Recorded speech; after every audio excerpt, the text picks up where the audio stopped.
Chapter 1079. Facing an ancient monster. The old woman's lips curled into a sinister snicker as she addressed Michael, her tone dripping with a chilling mix of mockery and threat. "You shouldn't have poked your nose into matters that don't concern you, young man." An uneasy silence gripped the room as her words lingered, heavy with threat.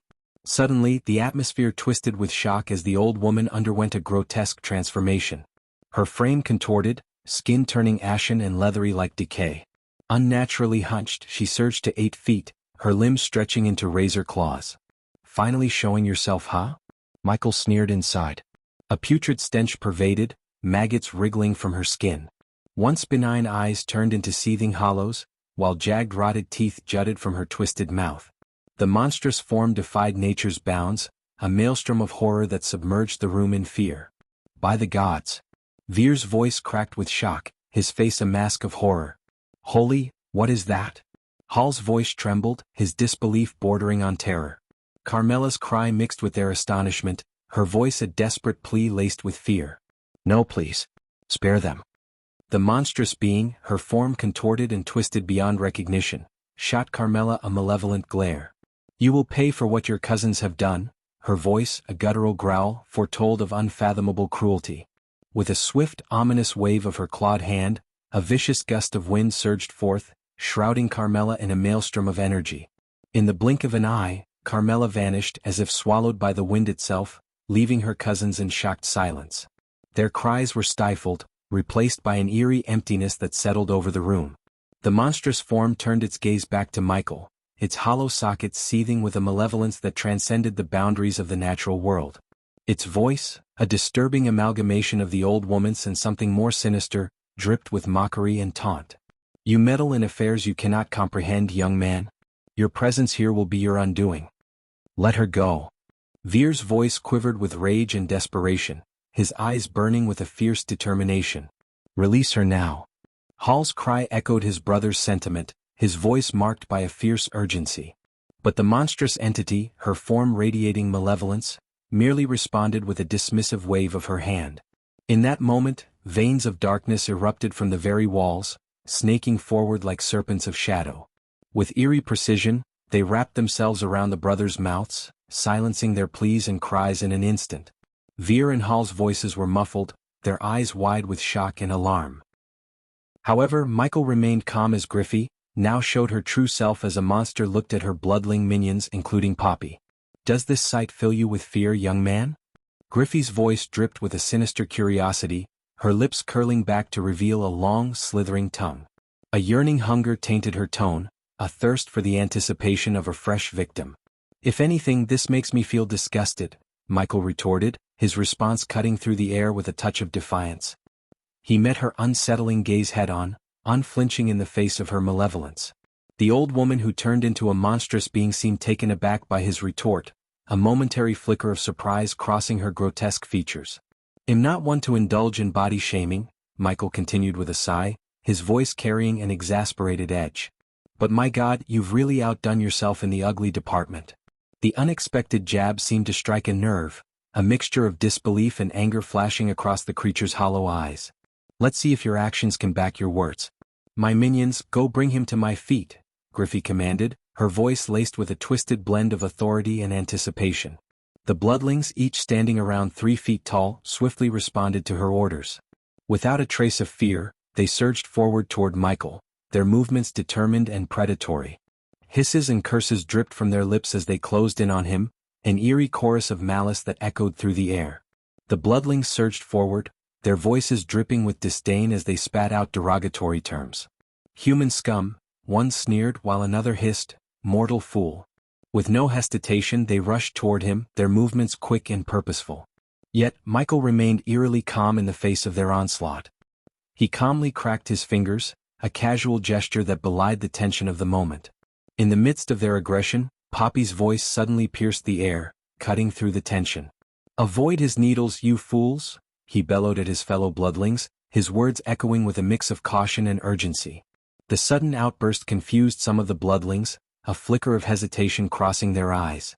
Michael seized this moment of uncertainty to his advantage.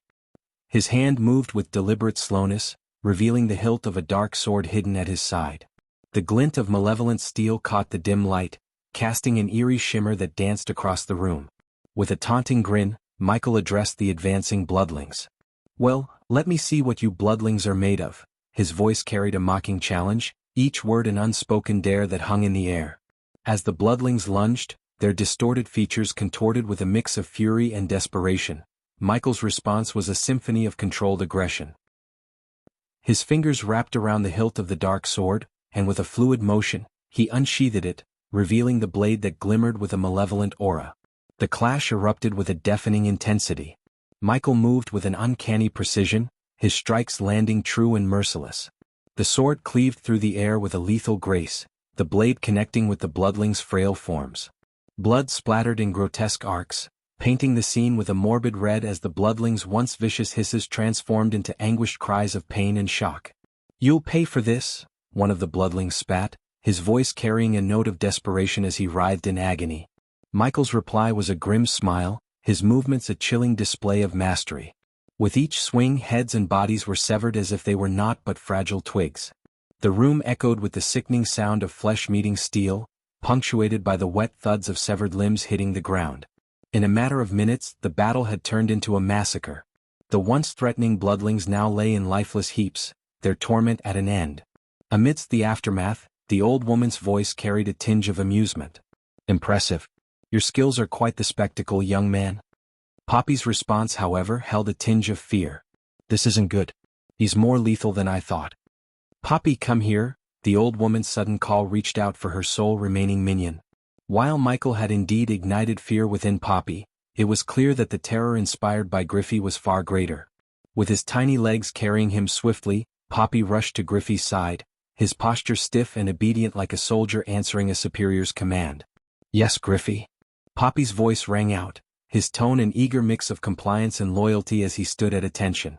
Yet the unfolding scene took an unexpected and horrific turn, jolting Michael's senses. The old woman's hands darted forward to snatch Poppy without warning. Michael watched in shock as Griffey's mouth stretched wide open, a chilling grin that seemed to defy the limits of human anatomy. "What the?" Iag's exclamation echoed the shared astonishment, her widened eyes mirroring Michael's disbelief. As Griffey's jaws unhinged like that of a python, a wave of horrified realization crashed over them. "What are you doing?" "No. Don't." Poppy's desperate screams tore through the air, but their frantic pleas proved futile.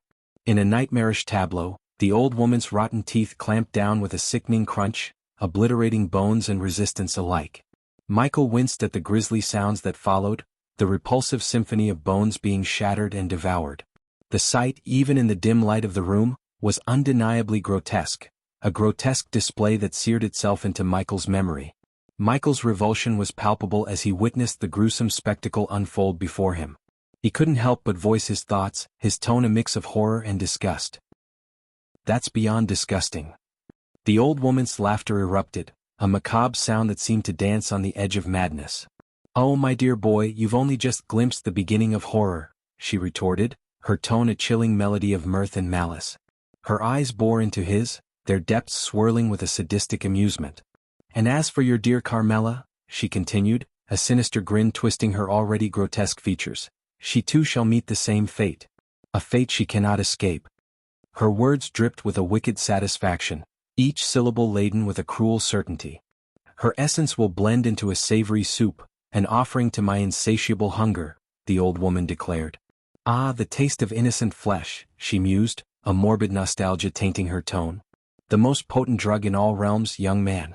It surpasses any sustenance, offering a feast for both body and soul." Chapter 1080 Deaths of Michael's worshippers. The old woman's twisted amusement seemed to fuel her power. With a wave of her clawed hand, she conjured a spell that crackled with dark energy. The air itself seemed to twist and writhe as the spell materialized, a sinister vortex of shadows that swirled around her fingers before being unleashed. As the spell surged forth, it morphed into an ethereal entity, its form an amalgamation of writhing tendrils that dripped with malevolence. The room trembled as the spell wove its tendrils into the very fabric of reality, its ominous aura casting the surroundings into an eerie gloom. Amidst this chaos, the old woman's voice cut through the room. "I wonder, young man, how 3 promising young men such as yourselves would taste," she taunted, her words dripping with a blend of sadistic curiosity and hunger. With a wicked grin, she unleashed the spell's concentrated malevolence, a searing torrent of energy hurtling towards Michael. But Michael was prepared. In a swift motion, he raised his arm as the black shield retracted from his forearm. The shield absorbed the oncoming spell with a sickening sizzle, the dark tendrils intertwining and dissipating into nothingness upon impact. The old woman's laughter echoed, amusement dancing in her hollow eyes. "Impressive," she purred, her voice tinged with an unsettling admiration. "Seems you're not as defenseless as your friends. Pity though. I do so enjoy the spectacle of watching my prey squirm." As the remnants of the dissipating spell faded away, Michael's laughter echoed through the room. Griffey, taken aback by his reaction, posed a question that dripped with malicious curiosity. "My preys normally go insane, but not this soon. What's so funny, young prey?" Michael's grin remained unwavering as he met her gaze. "Have you not heard that you shouldn't eat everything you pick from the ground?" he retorted. A puzzled frown creased Griffey's forehead, and a soft chuckle emerged from Iag, who perched atop Michael's shoulder. Michael continued, his voice a casual, dark amusement. "You never know what it would do to your stomach." With a snap of his fingers, the room was engulfed in a burst of dark green mist.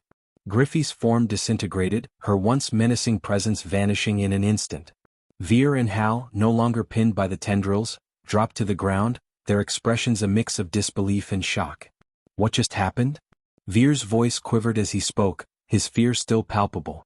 The silence was broken by Michael's nonchalant reply. "Simple chemistry." His calculated move became clear. Poppy's final injection had contained the blood tonic. As Griffey devoured him, the unsuspecting monster ingested a ticking time bomb, a bomb that Michael had detonated with a mere snap of his fingers. As Griffey's demise settled, Hal and Veer turned their focus to their cousin's whereabouts. Their frantic search led them to overturn furniture and rummage through the house in their desperate quest to find Carmela. "She's not hiding under a sofa, Hal," Veer remarked, his gaze shifting towards Michael. He recognized that Michael's unique skills might hold the key to locating Carmela. "She was teleported. I have a few ways to find Dash," Michael began to explain before he was interrupted by an unsettling realization. The system, which had always given him notifications for successful eliminations, had remained silent. His brows furrowed as he processed this unusual occurrence. "What?" Hal and Veer exchanged expectant glances, eager for Michael's explanation. "The two of you should leave this place as soon as you can." Michael's tone was grave, carrying a weight of urgency. Confusion and frustration mingled in Hal's voice as he protested. "But you killed her, somehow." "I don't know how, but you did," Veer added. "Leave this place." Michael's voice, now somber, broke through the chaos, halting their frantic efforts. "Why would we leave? We can't go without Carmela." Hal's retort was fueled by his concern for his cousin. Veer echoed the sentiment, his determination unyielding. "We won't leave without her." However, Michael was not in the mood to argue. Without further explanation, he marched to the door and with a powerful kick, splintered the wooden barrier. His gaze fell upon the once vibrant valley, now replaced by a mist-shrouded, foul-smelling swamp. The foul swamp stretched in every direction, an expanse of murky waters and twisted trees that seemed to writhe in the mist. The air hung heavy with the stench of decay, and a damp chill settled into their bones. The atmosphere was oppressive, thick with an eerie silence broken only by the occasional croak of unseen creatures.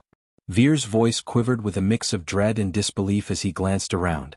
This is the Misty Swamps," he murmured, his words tinged with a sense of recognition that mirrored the shock in his eyes. Michael's voice cut through the tension, his tone laced with an undercurrent of authority. "The illusion that Griffey cast over this realm has dissipated. We're truly in the Misty Swamps now." As if on cue, the veil of deception that had obscured their surroundings was lifted, revealing the grim reality that now enveloped them. The twisted trees and stagnant waters stretched out before them, a testament to the treacherous nature of this realm. "Take them outside the swamp," Michael's command rang out as he turned to Vidora, a decisive tone coloring his words. Veer and Hal exchanged stunned glances, their surprise evident as Michael continued to issue instructions. "If you find yourselves in danger, use your teleportation," Michael added, his gaze shifting to Kane. In a swift motion, he seized Vidora and handed her over to Veer. "They'll return with your cousin. Now go, time is running short," Michael urged, giving them a firm push towards the swamp's edge.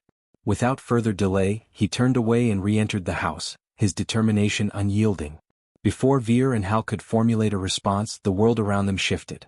Michael's decisive actions triggered a series of events. A stomp on the floor, a resonant crash, and the ceiling above the entrance collapsing in on itself. Their path back was sealed off, and they were now separated from the mysterious protector who had plunged into the depths of the house. Inside the house once more, Michael's attention refocused on the task at hand. He made his way to the spot where Griffey exploded, his senses attuned to the lingering remnants of her presence. "Where are you hiding?" Michael's question carried a mixture of determination and curiosity, the voice of a predator seeking out its prey. As the god of darkness, his heightened senses allowed him to perceive the faint traces of Griffey's energy still lingering in the air. With a swift motion, Michael activated the X-ray eyes, granting himself enhanced vision. His gaze swept over the surroundings, revealing hidden details. To his surprise, his sight revealed a concealed cave that led deeper into the house. "No time to search for hidden mechanisms," Michael muttered to himself, his tone laced with a mix of wry amusement. He wasted no time, channeling his immense strength into a single kick that shattered the sturdy wall as if it were mere eggshell. The opening of the cave was exposed, and a gust of air rushed forth, carrying with it the putrid scent of death and decay. Pressing his chest, Michael activated his dark armor. The black armor unfurled, a living metal that encased him from head to toe, his figure now concealed within its inky embrace. The skull on his chest erupted in eerie brilliance, twin beams of light emanating from the hollow eye sockets. These luminous guides cast an ethereal glow, cutting through the cavern's darkness as they illuminated his path. The cave's interior embraced Michael with an all-encompassing darkness, broken only by the faint illumination of eerie green moths that fluttered like ethereal spirits. Luminous mushrooms sprouted from the damp earth, casting an otherworldly glow that added to the surreal ambience. As he ventured deeper, the cave seemed to carry the weight of its own history. Faint echoes reverberated in the air, haunting whispers, the ghostly remnants of voices long silenced. "Please, I am begging you for mercy." Why are you doing this? "Please, no more. I can't take it." The cave's depths were a repository of anguish, a chilling tapestry of suffering woven by the hands of a sinister entity. The haunting cries that reverberated within the cave fell on deaf ears as Michael remained resolute. Unperturbed by the eerie echoes, he swiftly took action, activating the Antidote Protection Device, APD, to inoculate himself against the hallucinogenic influences that might linger in the air. His swift injection fortified his mind against the insidious effects that the cave's atmosphere might have wrought. As he ventured further into the depths of the cavern, its confines began to expand, revealing a grim tableau. A mound of bones, skulls, and skeletons lay exposed, a macabre testament to the lives that had met their end within this cursed domain. Then a voice sliced through the silence, chilling in its sinister tone. "You are the first human to step into my domain willingly," the voice echoed, resonating through the chamber. Laughter, dripping with malice, followed the voice's initial proclamation. "An ancient being like me possesses a multitude of forms and powers, young prey," Griffey's voice continued, its presence casting an ominous pall over the exchange. "Why not reveal yourself and face me directly like a true monster?" Michael inquired, his tone steady as he ventured deeper into the heart of the cave. "Why would I hasten this exhilarating dance between us? It has been centuries since I've experienced something quite like this," Griffey's chuckle echoed, carrying the undertones of wicked delight. Michael, however, was not content to merely play the role of the hunted. "I heard you constructed your home over the temple of the god of darkness. Care to share your motivations for that, bad girl?" He taunted, his words dripping with a sinister edge. "The god of darkness? The false god? Surely you don't count yourself among his devotees?" Griffey's response was laced with a sardonic sneer. "False god, you say? I beg to differ," Michael retorted with an air of quiet confidence, his voice taking on a low, drawling quality that mirrored Griffey's own. Settling himself upon the bone-strewn mound, he adopted a regal posture, his intent to draw out the secrets that Griffey guarded so closely. However, he wasn't ready to unveil his identity as the god of darkness to Griffey just yet. Instead, he chose to play the role he had set for himself, engaging in this intricate dance of deception and intrigue. "I have enjoyed killing his worshippers. As a matter of fact, you are sitting on top of some," Griffey coldly laughed, enjoying her exchange with Michael. Chapter 1081, Meeting the Executioner of the Pantheon. Amidst the shadows, Griffey's voice took on a haunting cadence, weaving a bone-chilling tale that resonated with the darkness of her very being. There was an incident, she began, her tone dripping with a cruel reminiscence that sent shivers down the spine. A young man, curious and enamored by the whispers of the temple of the god of darkness. The villagers, fearing he might embrace the worship of that forbidden god, turned to me. A chuckle, laden with wicked satisfaction, escaped her lips. They believed I held the power to save him from that fate. So they brought him to my dwelling, pleading for his life. Her words held an eerie calmness as she continued her tale. I granted his request, you see. I kept him alive, savoring his flesh bit by bit. His screams, oh, they became my symphony, each note more satisfying than the last. A sense of morbid fascination danced within her voice as she recalled the grim event. He cried out to every god imaginable, including the one he was warned against, the god of darkness. His pleas fell on deaf ears as I feasted upon his agony. Griffey's words dripped with a twisted amusement as she revealed the culmination of her malevolence. When I had consumed every bit of his being, only his bones remained. I spat them out and cast them aside. Then I spun my tale, one of his departure from the village in search of greater knowledge. Her voice was mocking as she recounted the deception she had woven. The villagers believed my lies, so willing to overlook their own fears and suspicions. Fools each and every one of them, for they chose to be deceived. Seated amidst the chilling mound of bones, Michael listened to Griffey's tale with a composed demeanor, his dark armor enveloping him like a shroud of enigma. As her sinister narrative reached its conclusion, he allowed a moment of silence to linger before his own voice cut through the darkness. Your story reminds me of an ancient tale, he began, his tone measured and deliberate. There was once an arrogant hunter, confident in his prowess. He had hunted and claimed victory over countless weak prey, fueling his arrogance. Yet, his arrogance led him to believe he could conquer the ultimate prey, a predator shrouded in darkness and myth. A subtle pause carried a weight of anticipation before he continued. Little did the hunter know that he had walked into the predator's domain. This cunning predator, appearing as a seemingly weak prey, allowed the hunter to close in. Just as the hunter believed he was in control, the predator's true nature revealed itself. Michael's words held a quiet intensity, mirroring the ominous atmosphere of the cave. The predator, masquerading as the very prey the hunter sought, cunningly reversed the roles. With each calculated move, the predator turned the tables, transforming the hunter into the hunted. He let the implications of his story hang in the air, a mirror to the tale Griffey had spun. In the end, the hunter's arrogance was his downfall, his belief in his own invincibility shattered by the reality of his vulnerability. The predator relished in this twist of fate, for the true power lay not in sheer strength but in the art of deception and manipulation. Griffey's laughter echoed through the cavern, a macabre symphony of darkness. Ah, a tale of shifting roles and hidden intentions, she mused in response to Michael's story. But who, I wonder, is the true predator, and who is the unsuspecting prey in this dance between us? Michael's response was delivered with unwavering calmness. The roles will become clear in due time, he stated, his words carrying a hint of enigmatic assurance. As the air trembled with an undercurrent of anticipation, the shadows of the cave seemed to deepen, yielding to the emergence of a figure from the darkness. Michael frowned as a familiar silhouette stepped into view. It was Carmela, yet her presence was different, tinged with an unsettling aura. Carmela's laughter held an eerie edge. It was a haunting sound as a stark realization dawned upon him. Griffey had seized control of Carmela's body.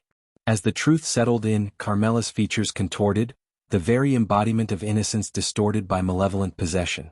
He locked eyes with the twisted gaze of Griffey, now housed within the vessel of Carmela. Surprised to see me, young prey? Carmela's voice dripped with dark amusement, a sinister mockery of Griffey. A sardonic smile danced upon her lips as the tension in the cavern escalated. You see, I've taken quite a liking to this young woman's body. Such potential, such vulnerability, the perfect canvas for my art. Griffey's taunts laced each word she spoke, a challenge that lingered in the air like a poison. What will you do, I wonder? Will you harm this delicate vessel, or will you hesitate, torn between your duty and your emotions? A ripple of laughter spilled from Michael's lips, a calculated response that halted Carmela's steps, freezing her possessed form in place. Duty and emotions? Ha ha, he chuckled, his voice carrying an air of confident mockery that echoed through the cavern. Why in the world did you assume I would be torn between duty and emotions? I am an angel of death, not an angel of mercy, Michael declared, testing the waters by claiming his identity as an angel. The revelation of his identity as an angel was a calculated gamble, a move to unsettle the creature that now inhabited Carmela's form. He was acutely aware that ancient monsters like Griffey often leaned on their raw power, blinded by arrogance that dulled their strategic thinking. This vulnerability was his advantage, a chink in her armor that he aimed to exploit. In other words, they had relied on brute force for so long that their intellect had waned over time. An angel, you say? Carmela's voice, now a vessel for Griffey's presence, carried a tinge of mocking amusement. In this godless realm, not even your god of death can breach my dominion, let alone grant you his powers. A serene smile tugged at Michael's lips, hidden beneath the facade. He breathed a silent sigh of relief, his facade bearing the weight of his true thoughts. So you're telling me that even my almighty God can't sense my presence? Michael feigned anger, casting doubt on the claim. Indeed, not even the Pantheon can. Now let's see who is the predator and prey. Carmela's form, now twisted by Griffey's possession, emitted a sinister chuckle.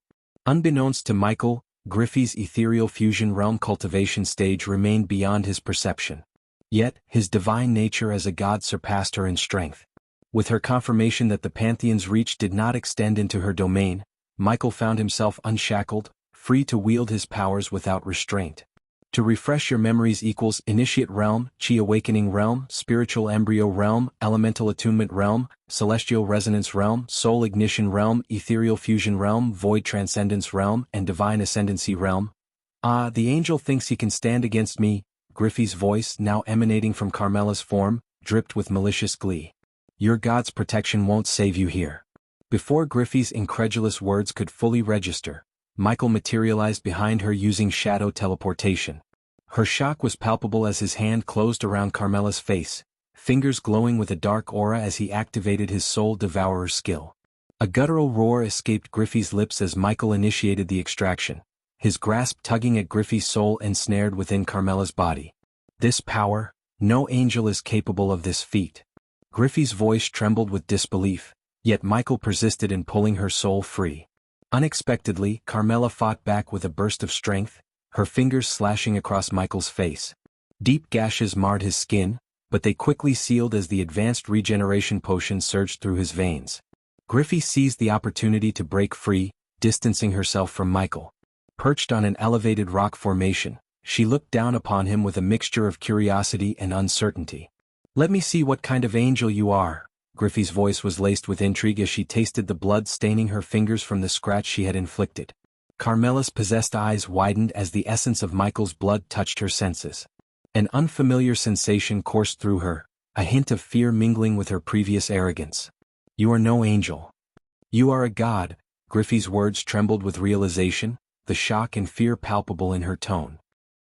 With a calculated amusement, Michael savored the shift in power dynamics. Now you understand who's the prey and who's the predator. In an instant he employed shadow teleportation once more, this time materializing behind Carmela. Draven, his ally within the body, took control, restraining her as Michael assumed his position atop her. This body isn't yours to command. Michael's voice dripped with authority as he focused on Griffey's soul within Carmela's body. The power of his soul-eating abilities was honed on extracting Griffey's presence from Carmela's vessel. What kind of god dares to enter my domain? Griffey's voice thundered with rage, her resistance fierce as Michael unleashed the full extent of his powers. Under the weight of his might, Griffey's ethereal form struggled against the inevitable, unable to withstand the force bearing down upon her within Carmela. You'll find out soon enough, Michael growled, his determination unwavering as he slowly extracted Griffey's essence from its host. Gradually his hand closed around an ethereal white mist, pulling it from Carmela's form. Get out! With a final resounding roar, Michael wrenched Griffey's soul free from Carmela's grasp. As he held the captured essence in his hand, a chilling smirk crept onto his lips. The moment was ripe for Michael to absorb Griffey's malevolent soul, to end her reign of terror. His mouth parted, prepared to consume her essence and bring about her demise. But fate had other plans. The very ceiling above him erupted into a shower of debris and chaos, the explosion shaking the cave violently. Beneath them, the ground fractured ominously, threatening to swallow Carmela whole. Reacting swiftly, Michael seized her hand, clutched Griffey's soul in the other, and summoned his metallic wings. With a powerful flap, he propelled them out of the collapsing cavern. Dark flames enveloped his wings, disintegrating the falling rocks before they could harm Carmela or impede their escape. "I won't die so easily," Griffey's voice echoed from within the trapped soul, defiant even in her dire circumstances. Emerging from the cave, Michael touched down on solid ground before teleporting himself and Carmela to a safer location within the swamp. "You're wrong," Michael retorted, his determination renewed as he prepared to absorb the captive essence. However, in an unexpected turn, a surge of energy struck him from behind despite his responsive shield. The impact catapulted him through the air, crashing through trees and landing in the murky swamp waters. With a growl of frustration, Michael twisted to face his assailant. Griffey's essence had slipped from his grasp. With a growl of frustration, Michael twisted to face his assailant. Griffey's essence had slipped from his grasp. "You're coming with me to the Pantheon, rogue god," a commanding voice boomed, announcing the approach of a powerful entity. Chapter 1082 Elemental Attunement Realm. Michael's growl reverberated through the swamp as he rose to his feet, seething with frustration at the abrupt escape of Griffey. His anger, however, was swiftly redirected as he faced the arrival of the angel. The confidence radiating from the angel told Michael that he was facing an opponent of great power, an opponent who showed no fear even in the face of a god. "Resist all you want, rogue god," the angel's voice resonated across the swamp. Its tone alone conveyed the angel's immense power. "You want escape through teleportation," the angel declared, producing a glowing red rune-engraved metal plate. The plate split into fragments that dispersed in every direction around Michael. Gradually, the space around him thickened, stifling his ability to employ shadow teleportation. "How did you find me?" Michael inquired, despite being aware that his use of power had alerted the Pantheon to his presence. An executioner from their ranks had tracked him down. "You're neither the first nor the last rogue god I'll hunt," the angel proclaimed with a commanding air. With little hesitation, Michael lunged at the angel, unleashing a barrage of rapid punches. The angel, however, didn't raise a hand to deflect the blows. Instead, he absorbed the onslaught, his body almost inviting Michael's assault. A final kick propelled the angel back, sending him crashing into the swamp's watery embrace. Yet, the angel swiftly rose to his feet. "A mere level 2 god, how disappointing," the angel sneered, astonishing Michael with his assessment. Enduring Michael's blows had allowed the angel to gauge his divine level. In an instant, the angel's wrist moved, revealing a small glass container containing a radiant sliver of energy. The energy emanating from the container was palpable. Michael surged toward the angel, recognizing the angel's intention to absorb the sliver of grace and amplify his abilities. However, as he charged forward, 2 massive hands emerged from the watery depths, seizing his legs. Michael glanced down to see imposing metallic hands locking onto his limbs. He strained to free himself, beating his metal wings to ascend into the air. Yet, he felt as though he were being drawn by mountains, their strength far surpassing even a god's immense might. "You will accompany me to the Pantheon, whether you like it or not," the angel declared before ingesting the grace sliver. The moment the energy entered the angel's mouth, a radiant glow enveloped him, catching Michael's attention. "Warning. The angel has reached God level 5. The system recommends the host to escape. Use a teleportation scroll." Michael shouted within his head. "Teleportation is unavailable. The host lacks the required points to break the teleportation lock." The system's response offered no aid to Michael. Reacting quickly, he unsheathed his dark swords and invoked the power of death. The surroundings plunged into absolute darkness. Nonetheless, the angel's radiance outshone the darkness, the disparity between a level 2 god and a level 5 god unbridgeable. "God of darkness, I've been anticipating your arrival in this realm," the angel spoke, his voice devoid of emotion. The 2 metal hands that had ensnared Michael's legs gradually emerged from the swamp, unveiling themselves as towering metal golems. These constructs stood nearly 10 feet tall, their bodies constructed from a dark ancient metal that seemed impervious to wear. Their eyes glowed with a malevolent red light, and their massive fists clenched, ready for combat. "These golems have brought down so many rogue gods. And you will not be an exception," the angel said. Without hesitation, Michael engaged the golems, launching his attacks in a desperate bid to break free. Black lightning erupted from his hands, streaking toward the golems, but the bolts seemed to be absorbed by their metallic bodies. He then unleashed dark beams, hoping to pierce through their defenses, but the golems held firm. Even when he summoned dark flames that should have consumed everything in their path, The flames merely danced upon the golem's surfaces without inflicting damage. The angel, his power amplified by the grace, exerted control over the golems. With calculated precision, they advanced on Michael from both sides, their heavy footsteps sending tremors through the swamp. Each blow they struck was like the collision of mountains, and Michael's attempts to fend them off were growing increasingly futile. The quest, The Mystery of the Misty Swamps, is completed. The host has received 1,000,000 badass points.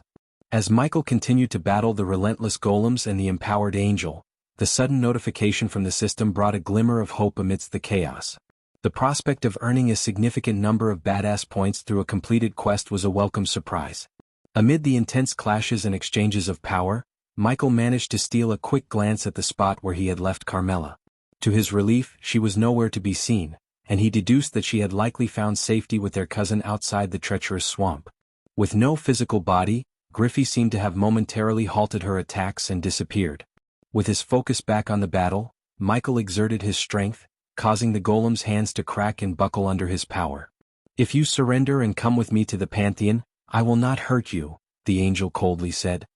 His grip on the golems tightened as he listened to the angel's cold offer. Surrender was not an option for Michael. His determination to survive and find a way out burned within him. In the midst of this life-or-death struggle, Michael turned to the system for aid, seeking a solution to escape the dire predicament. "System, take a loan and get me out of here," he growled silently within his mind, urgency coating his thoughts. The system can take a loan of 10,000,000 points and add it to the existing 11,000,000 badass points to find a solution. However, the host must survive at least 5 more minutes in this battle for the system to break the teleportation barrier. Warning: the host has no way of earning 25,000,000 points in this realm in a short amount of time. The system's notifications came rapidly, outlining the options and challenges before him. "Do it." Michael's voice boomed in his thoughts, his determination unwavering as he gave the command to the system. "Being a god doesn't mean you're at the top of the food chain in this world," the angel taunted as the golems tightened their grip on Michael's hands, rendering him immobile. "You lack worshippers, angels, and any real claim in this realm." The angel continued to approach Michael, his hand producing glimmering golden shackles. Struggling against the unyielding hold of the golems, Michael conjured his dark flames in an attempt to burn through the metallic restraints. However, even the intense heat of the primordial flames failed to weaken the resilience of the metal used in the construction of the golems and shackles.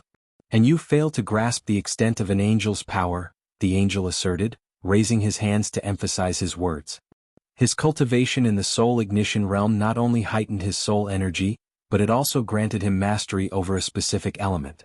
By the time a practitioner reached level 4, the elemental attunement realm, they had to choose an elemental affinity to specialize in.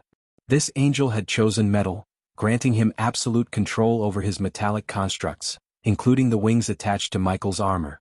"No one stands above or beyond the Pantheon," the angel declared, his fist clenching. With a swift motion, Michael felt his armor constricting, the once sturdy metal wings torn away from his back under the angel's unseen manipulation. Enduring the agony of his armor adapting to the changes, Michael utilized his remaining strength to levitate above the ground. The golems responded with defiant roars, yet the angel's punch struck with devastating force, causing Michael's armor to shatter. Exposed and vulnerable, he gritted his teeth against the pain while confronting the undeniable power of the angel. "Level 2 gods cannot prevail against level 5 gods," the angel asserted. With a temporary boost from absorbing the level 5 god's sliver of grace, he effortlessly overpowered Michael within a matter of seconds. In the midst of seemingly insurmountable odds, a peculiar whistling sound pierced the air. The angel abruptly halted, his attention drawn to the source of the noise. Out of nowhere, a volley of fireballs struck the angel squarely in the chest, propelling him backwards through the air. The impact of the powerful energy blast shattered the grip of the 2 golems holding Michael captive, causing them to crumble. As the golems struggled to regain their footing with indignant roars, a hand landed on Michael's shoulder. Looking up, he saw a tall, dark-haired female orc standing beside him. Her eyes held a mixture of shock, surprise, and even a glimmer of joy as she assisted him to his feet. "Quick, we haven't got much time," she urgently urged Michael, her voice betraying a sense of urgency. He found himself amazed by the sight of a long cannon in her hands, its design almost reminiscent of a firearm. Without hesitation, she aimed it at the golems and pulled the trigger, sending another formidable burst of energy toward them. While the golems endured the onslaught, the sheer force of the impact submerged them into the swamp's murky waters. "Follow me," the orc instructed, prompting Michael to move swiftly. He had little choice but to trail after her, leaving the chaotic scene behind as they raced away from danger. "Who are you?" Michael panted as he sprinted alongside the orc. "No time for explanations. Now." The orc's voice resounded urgently. Abruptly, Michael's gaze caught sight of Vidora sprawled on the ground, just inches away from the luminous metal plate that the angel had hurled at the beginning of their confrontation. Reacting swiftly, Cain opened his mouth and a swirling vortex materialized before Michael and the orc. Without hesitation, Michael seized Vidora from the ground and leapt into the portal's embrace. Yet, just before he vanished into the portal, he glanced back and caught sight of the angel. "I'll track you down," the angel's declaration reverberated through the swamp. Ignoring the warning, Michael and the orc vanished into the portal's depths, leaving the angel behind. Chapter 1083. Reuniting with an old buddy. The abrupt transition plunged Michael into a dimly lit room, a stark contrast to the swamp. The chamber was illuminated by an eerie red glow, its walls adorned with mirrors and screens of various sizes. It took a few moments for Michael to regain his composure, his heart still racing from the chaotic events in the swamp. Turning towards the orc beside him, Michael asked, "Who are you?" The orc slowly turned around, her body trembling slightly. She met Michael's gaze, her eyes a mixture of fear, relief, and uncertainty. "Did you decode the message in Gaia's temple?" Her voice quivered as she spoke. Michael nodded. "Yes, it was Morse code. But how did you know about Morse code?" The orc stumbled over her own feet, her nervousness palpable. Gathering her courage, she asked, "Do you know about Earth?" The question caught Michael off guard, his surprise evident in his widened eyes. "Earth? How do you know about Earth?" A mix of anxiety and curiosity danced in the orc's eyes. "You really do know about it?" Michael's expression turned serious, his guard rising. "Who are you?" he demanded once more, his voice firm. Nervously, the orc hesitated before finally blurting out, "Are you Ghost? The world's #1 hitman Ghost?" Michael was taken aback by the unexpected question. His surprise was evident as he stared at the orc before him, struggling to comprehend the words he had just heard. "Are you from Earth too?" Iag's voice broke the tension in the room, as Vidora's curiosity found a voice. The sudden appearance of the orc had raised numerous questions, but understanding how she knew about Earth was their current priority. Among those in Sky Hall, only Michael, Gaia, and now Vidora were privy to his earthly origins and his history as a hitman. "You're Ghost." "I can't believe it," the orc exclaimed, collapsing into a nearby chair.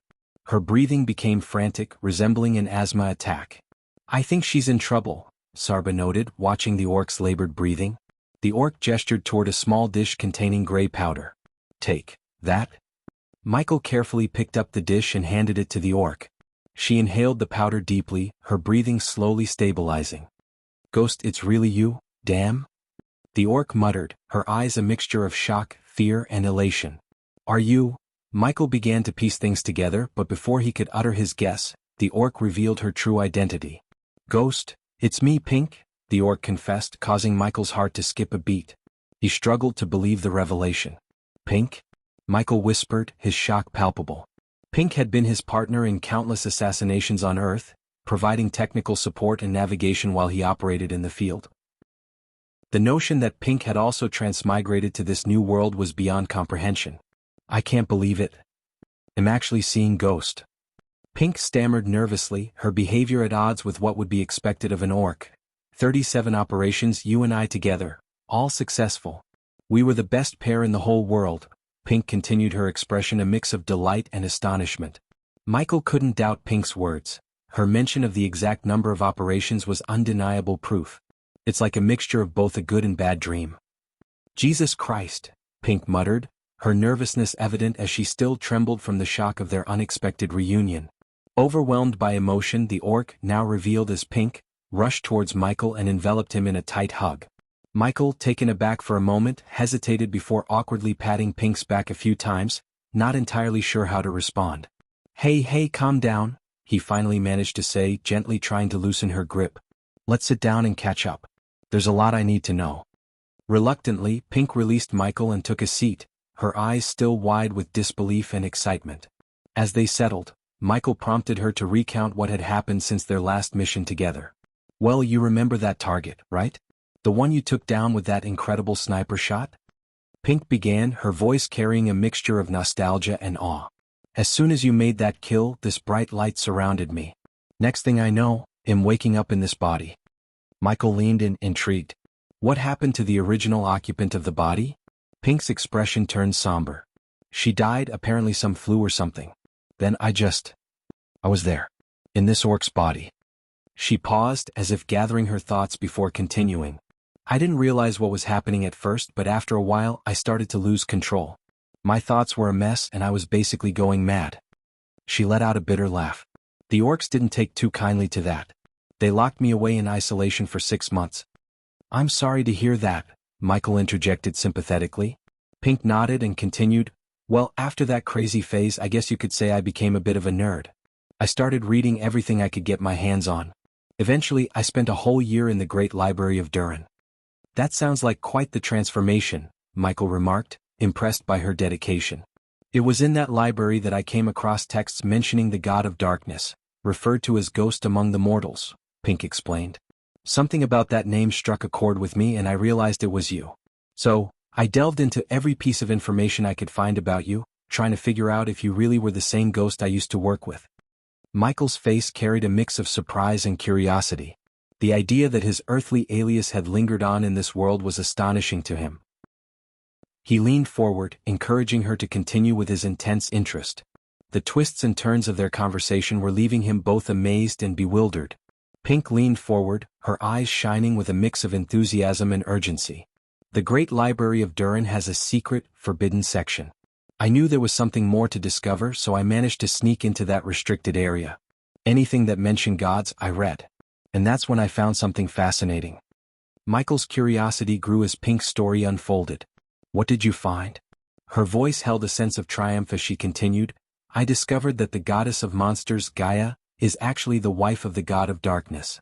But that wasn't all. Digging deeper, I found records suggesting that the god of darkness had actually lived in this world around 5,000 years ago. Pink nodded, her eyes shining with determination. And that's where things get tricky. Some of the elder orcs claim the god of darkness was banished from this realm, while others say he just disappeared. But I couldn't believe that. So, I started searching for his worshippers and through one of them I got this. Pink reached into a pocket and pulled out a small, spider-like device. God of Darkness himself. Michael couldn't help but be surprised by Pink's intellect and spider, Vidora exclaimed, recognizing the device. Pink nodded and then pointed at the device. This thing definitely has circuits and wiring from Earth, on top of these strange runes. The worshipper who gave me this claimed that it was built by the God of Darkness himself. Michael couldn't help but be surprised by Pink's intellect and resourcefulness. Her ability to piece together information from ancient texts and her use of technology from Earth to connect the dots impressed him. Pink's voice held a mixture of confusion and curiosity as she asked, "But here's my question. If this device was built 5,000 years ago and the God of Darkness, which is you, lived in the realm of gods 5,000 years ago, are you 5,000 years old? How does that work?" Michael leaned back in his chair, considering the complexity of the situation. "Well, just like you, I woke up in this body 3 years ago. The concept of time is a bit convoluted when it comes to the realm of gods. The short version is that we're in a time reset. 5,000 years ago, I lived and ended up triggering a reset of the entire universe except for the realm of gods. So, by resetting, I started my life on Earth and ended up in the mortal realm 3 years ago, essentially reliving the journey that had already happened." Pink nodded, her brow furrowed as she tried to grasp the concept. "I think I get it, kind of." "Don't worry, it's a lot to wrap your head around," Michael reassured her. "Just focus on the present and what's to come."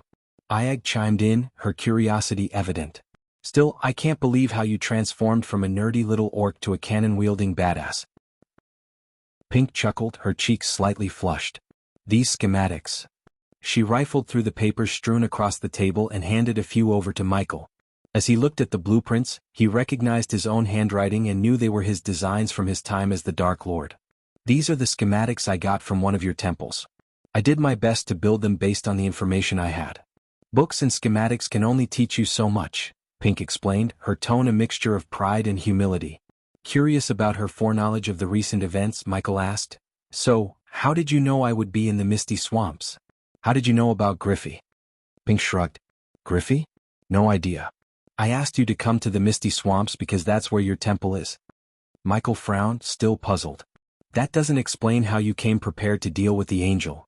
Pink's eyes twinkled mischievously as she motioned to the blueprints. The answer is in these schematics. Michael's gaze fell on a peculiar device that seemed to have the ability to sense the energy of a god.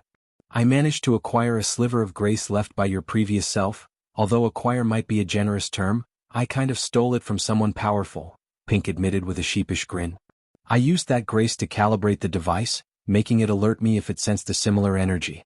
So, imagine my surprise when it finally went off, screaming. She chuckled in relief and pointed to a copper-plated circular device in the corner of the room. But living in this world for 3 years taught me how the Pantheon would react if they sensed your presence. So, I prepared for this mission just like when we were on Earth. I built this cannon using your schematics and left a note in Gaia's temple. So, when the rune I left in the Misty Swamps alerted me, I came as fast as I could. I hoped for a peaceful meeting, but you were fighting an executioner. You should be glad I didn't freeze on the spot when I saw him. I'm glad you came, Michael said, a relieved smile crossing his lips. Reuniting with his old partner felt like a dream come true. He then decided to lighten the mood with a seemingly normal question, asking, So, back on Earth you were a girl? Pink laughed and nodded. Yep. But you're exactly as I imagined, minus a 3-headed snake on your back, she teased. Sorry to interrupt the reunion, but what happened back there, Ghost? Who was that angel who gave you a beating? We've been facing a lot of losses lately. Iag's frustration and concern were evident in her tone. Pink's excitement bubbled over as she spoke. An executioner of the Pantheon. He's one of the elite angels sent to deal with rogue gods. But don't worry, Ghost, we're back in action just like the old times. Damn, I missed this work so much. The thrill, the preparation for the assassination, the anticipation. I missed it all. Iag rolled her eyes at Pink's enthusiasm. Slow down, Orc. Our targets aren't your typical run-of-the-mill humans anymore. We're dealing with god problems now. Pink's expression shifted as she revealed a mischievous, proud smile. I might have a way to kill the gods. Chapter 1084. A solution for Michael's problem. When Pink mentioned the possibility of having a way to kill the gods, Michael was taken aback. On Earth, Pink had been an exceptionally skilled helper, handling research and aiding him in planning assassinations to perfection. The prospect of reuniting with her and strategizing on this grand scale filled Michael with thrilling excitement. What do you mean? Michael inquired eagerly. Pink began to explain. The Library of Durin is one of the oldest libraries in this world. The orcs cherish it even more than their own lives. Before I left the kingdom, I heard that the orcs were dead set on acquiring a new book for their collection. They were taking it incredibly seriously, even delving into their coffers. Kane voiced his skepticism, asking, Do you truly believe this book might hold knowledge about killing a god? How can you be so certain? Pink remained focused on the matter at hand, not allowing the surreal sight of a talking 3-headed serpent to distract her. This particular book was authored by an angel of the goddess of wisdom, Seshet. I managed to gather that it contains information that Dagon, the fallen god and ruler of hell, is actively seeking. One of the reasons Dagon was banished from the realm of gods was his relentless quest to discover a way to kill the gods. At least, that's what I've gathered from the books and what the orcs shared. Sarba interjected, her tone lighthearted. You seem to have acquired quite a bit of confidential information. How did you, then they should, manage that unless you're a high-ranking orc within the kingdom? With a chuckle, Pink replied, Between you and me, I'm considered quite the looker among the orcs. They tend to share more with me than they should. Michael sought clarification. The last I heard, Dagon couldn't enter this world, right? Pink nodded and continued, That's correct, but his followers are still here, hiding in the shadows, forming cults and carrying on their usual practices. If there's anything in that book related to what their god, Dagon, is searching for, you can bet they'll be on the hunt for it. I was fortunate to learn about the reappearance of this book. Securing that book is indeed a priority, but first, I must find a way to evade the Pantheon's executioner. Michael sighed, a sense of urgency in his voice. Pink shared her astonishment, saying, It's truly mind-boggling, isn't it? We were humans one moment on Earth and the next we've become something entirely different. I've transformed into an orc and you've become a literal god. It still feels like a dream to me. Michael reflected, Life is full of mysteries. As much as I cherish our reunion, my immediate concern is finding a way to outsmart the angels and figuring out how to win against them. Even if I manage to defeat the angel I encountered, the Pantheon can and will dispatch someone even stronger. This won't end until I become powerful enough. Curious, Pink inquired, what level of god are you right now? Level 2, a demigod, Michael replied, prompting Pink to thoughtfully stroke her chin. So, any angel serving a god above level 2 and beyond the second cultivation stage can absorb their god's sliver of grace and overpower you, Pink explained. Michael nodded, acknowledging the challenge. I'm aware of that. But raising my godhood level isn't easy or quick. I need alternative ways to take down the angels. Pink offered a suggestion. You could cultivate in this world and become a cultivator. This would enable you to face other cultivators and angels without exposing your godly powers, which is how the Pantheon can track you. Iag interjected, voicing a concern. Yet, if an angel consumes a sliver of grace, they temporarily gain godly powers. In such cases, cultivation won't do shit. This won't be a cakewalk. But that's precisely what makes this challenge so intriguing, Pink stated with excitement. Right now, your focus should be on cultivation, keeping a low profile, and only employing your godly powers when absolutely necessary. While we lie low, we'll search for the book and any information on how to kill a god. Then, we'll assassinate them much like our old days on Earth. Once a god is eliminated, I assume the angels will lose their power source. Moreover, nobody has a clear understanding of what happens when a god dies. Some gods disappeared in ancient times and others took their place. But I've read nothing about the actual act of killing a god. That's what makes the book authored by Seshet's angel so invaluable, Pink concluded with a grave tone. System, how much badass points I have? Michael asked the system. 15 million points. This is not sufficient amount of points to survive in this world. So the system recommends the host finding new ways to earn more points. Don't worry about the executioner finding you here. This is an abandoned safe house of aggro worshippers. It's equipped with all sorts of runes to prevent other angels and the Pantheon from sensing the aggro worshippers who used to reside here, or at least who lived here, Pink reassured Michael. Finally, he heard some reassuring news. Curious, Iag inquired, what happened to them?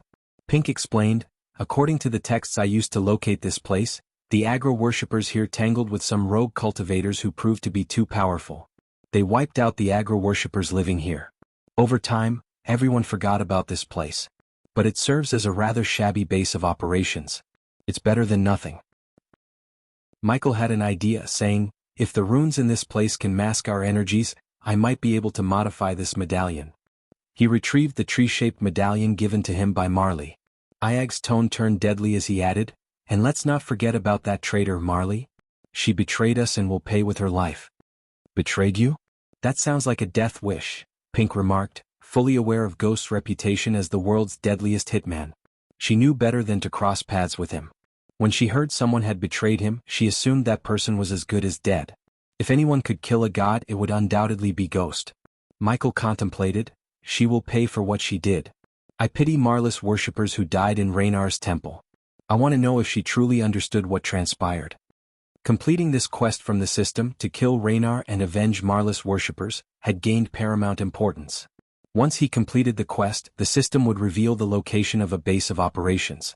Pink inquired, are you a runemaster by any chance? Michael shook his head, regret evident on his face. I have a subordinate in the mortal realm, but I have no means of contacting him, he sighed, missing Elidir's assistance. With Elidir by his side, Michael could combine his blacksmith skills with Elidir's rune mastery and utilize the system's help to create something capable of concealing him from the Pantheon. Unfortunately, the system provided no aid in this matter, as he lacked the required badass points. So, we need to find a talented rune master who's willing to help us. Fortunately, orcs are generally skilled in runes and I still have a few contacts in Durin who can assist us, Pink suggested, but her voice wavered, hinting that something was troubling her. Is something wrong? Michael inquired. Iag interjected sarcastically, well, you see, she just mentioned casually that she sneaked into a restricted area and spent time there. I'm sure the orcs just threw her a big thank you party for that. However, Michael sensed that there must be more to the story.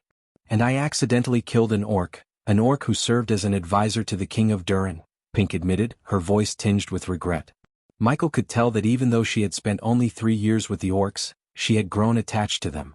Pink sighed, her gaze distant as she recounted her past. You see, that orc advisor, Gal, was a notorious womanizer. He used his close ties to the king to harass women throughout the kingdom. She shook her head in disgust. When I first woke up in this new body, Lonnie was the only one who befriended me. She taught me everything about this world, how to survive, and even how to adapt to this new form. Of course, I didn't reveal that I was originally a human from Earth. That would have been hard to explain. Ayag leaned in, a knowing look on her serpent's face. Let me guess, this gal harassed your friend Lonnie, and you sought justice by killing him. Pink's eyes turned steely. No, he did something much worse. He killed Lonnie and treated her body like trash, she said with simmering anger. In this world, just like Earth, the poor rarely get justice when the rich are involved. I had the privilege of working with the world's best hitman, and I picked up a few traits. She hesitated for a moment before continuing. I killed Gal by pretending to accept his advances, lured him into his own bedroom, and then I stabbed him in the neck. Sarba raised an eyebrow. So, you got your revenge, but what happened afterward? The king's guards found me with Gal's body, and my actions led to my banishment. The orcs in my tribe managed to make the king believe I was insane, Pink explained bitterly. In the end, justice remained elusive, just like in any world. Pink sighed, her voice trembling as she recalled her past. That's another reason why I searched for you in this world, and to be honest, I prayed for a chance to reunite with you. Despite our darker professions, we made a real impact on Earth. We eliminated some truly sick people and made the world a bit safer. Plus, we got paid handsomely. This world needs someone like us even more than Earth, Pink said with a resolute determination and a glint of satisfaction at the sight of Ghost.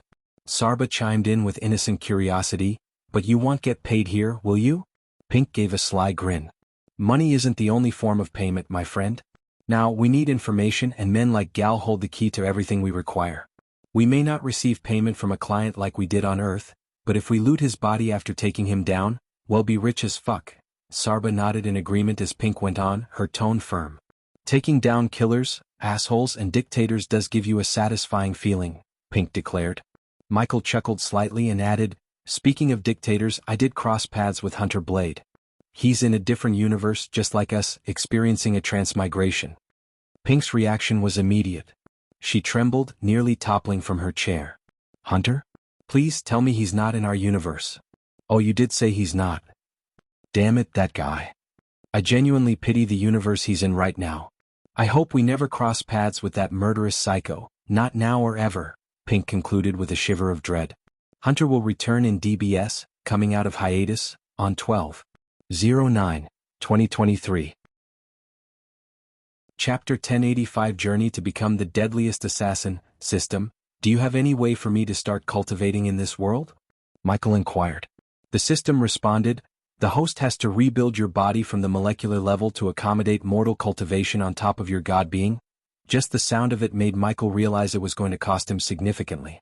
The system requires 5 million badass points to reconstruct the body and 2 million points for the required ingredients needed to brew the special potion that would enable the host to cultivate, totaling 7 million points.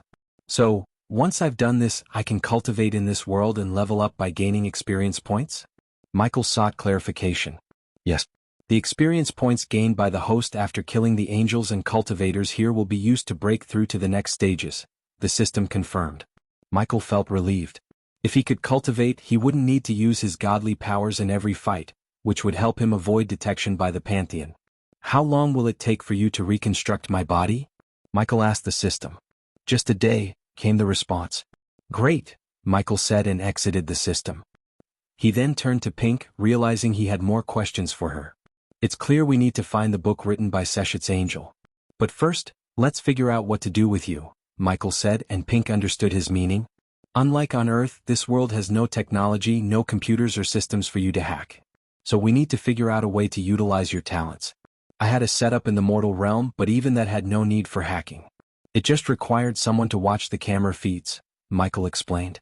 I'm no runemaster, but I have a way to digitize the information if you provide me with the items I need and assist me with certain things, Pink explained, making it clear she already had some ideas. Go on, Michael encouraged.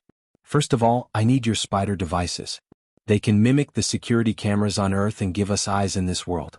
And I need access to Seraphine's crystals, Pink stated. Ayag, puzzled, questioned, Seraphine's crystal? What is that? Seraphine is the goddess of information. Think of her as the ultimate spy master. Nothing happens in this world without her knowing. She has spies and eyes everywhere.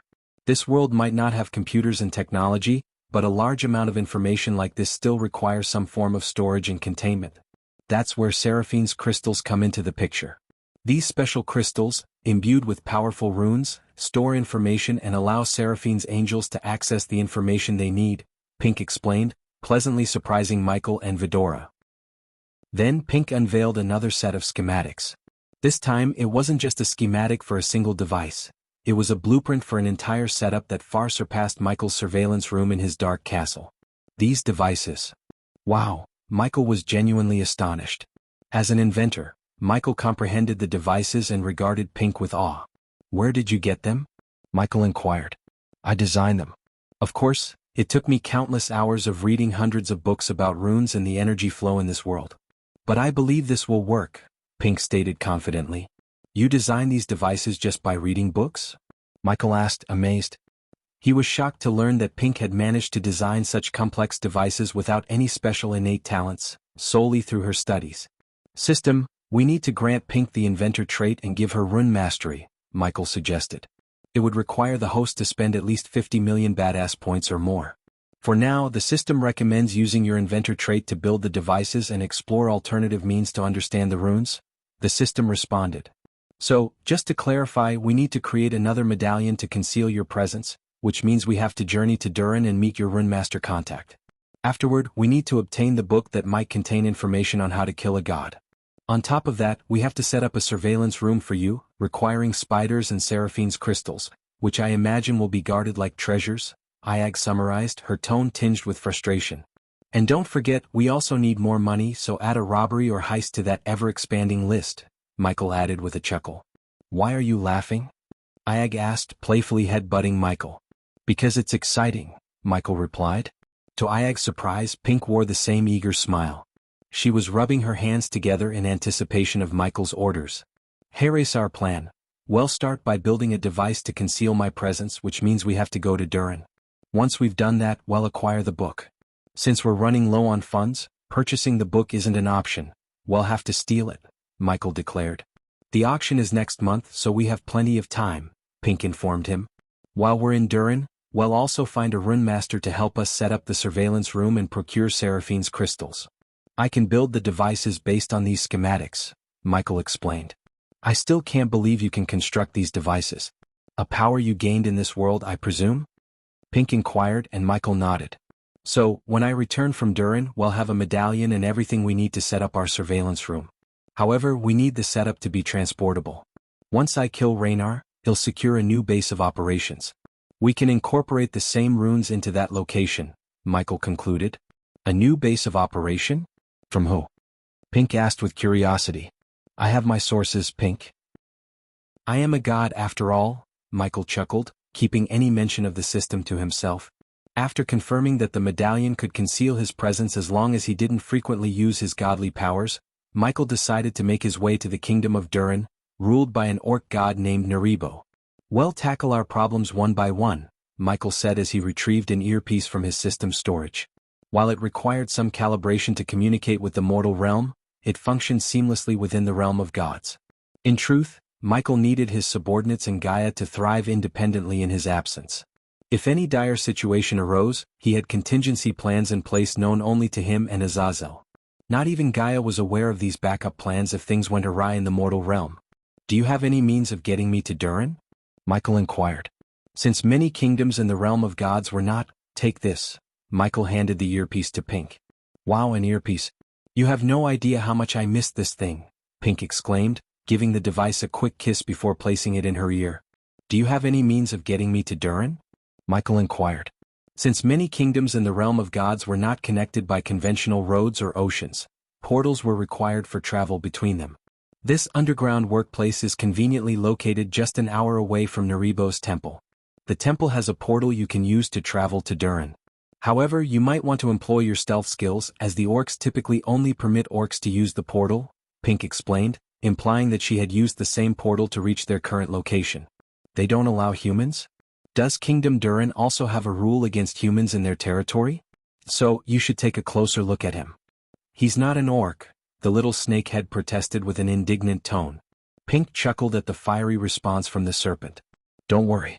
Most of the orcs are not racists, and they tend to be welcoming to others, especially if you show eagerness to learn instead of displaying violent tendencies.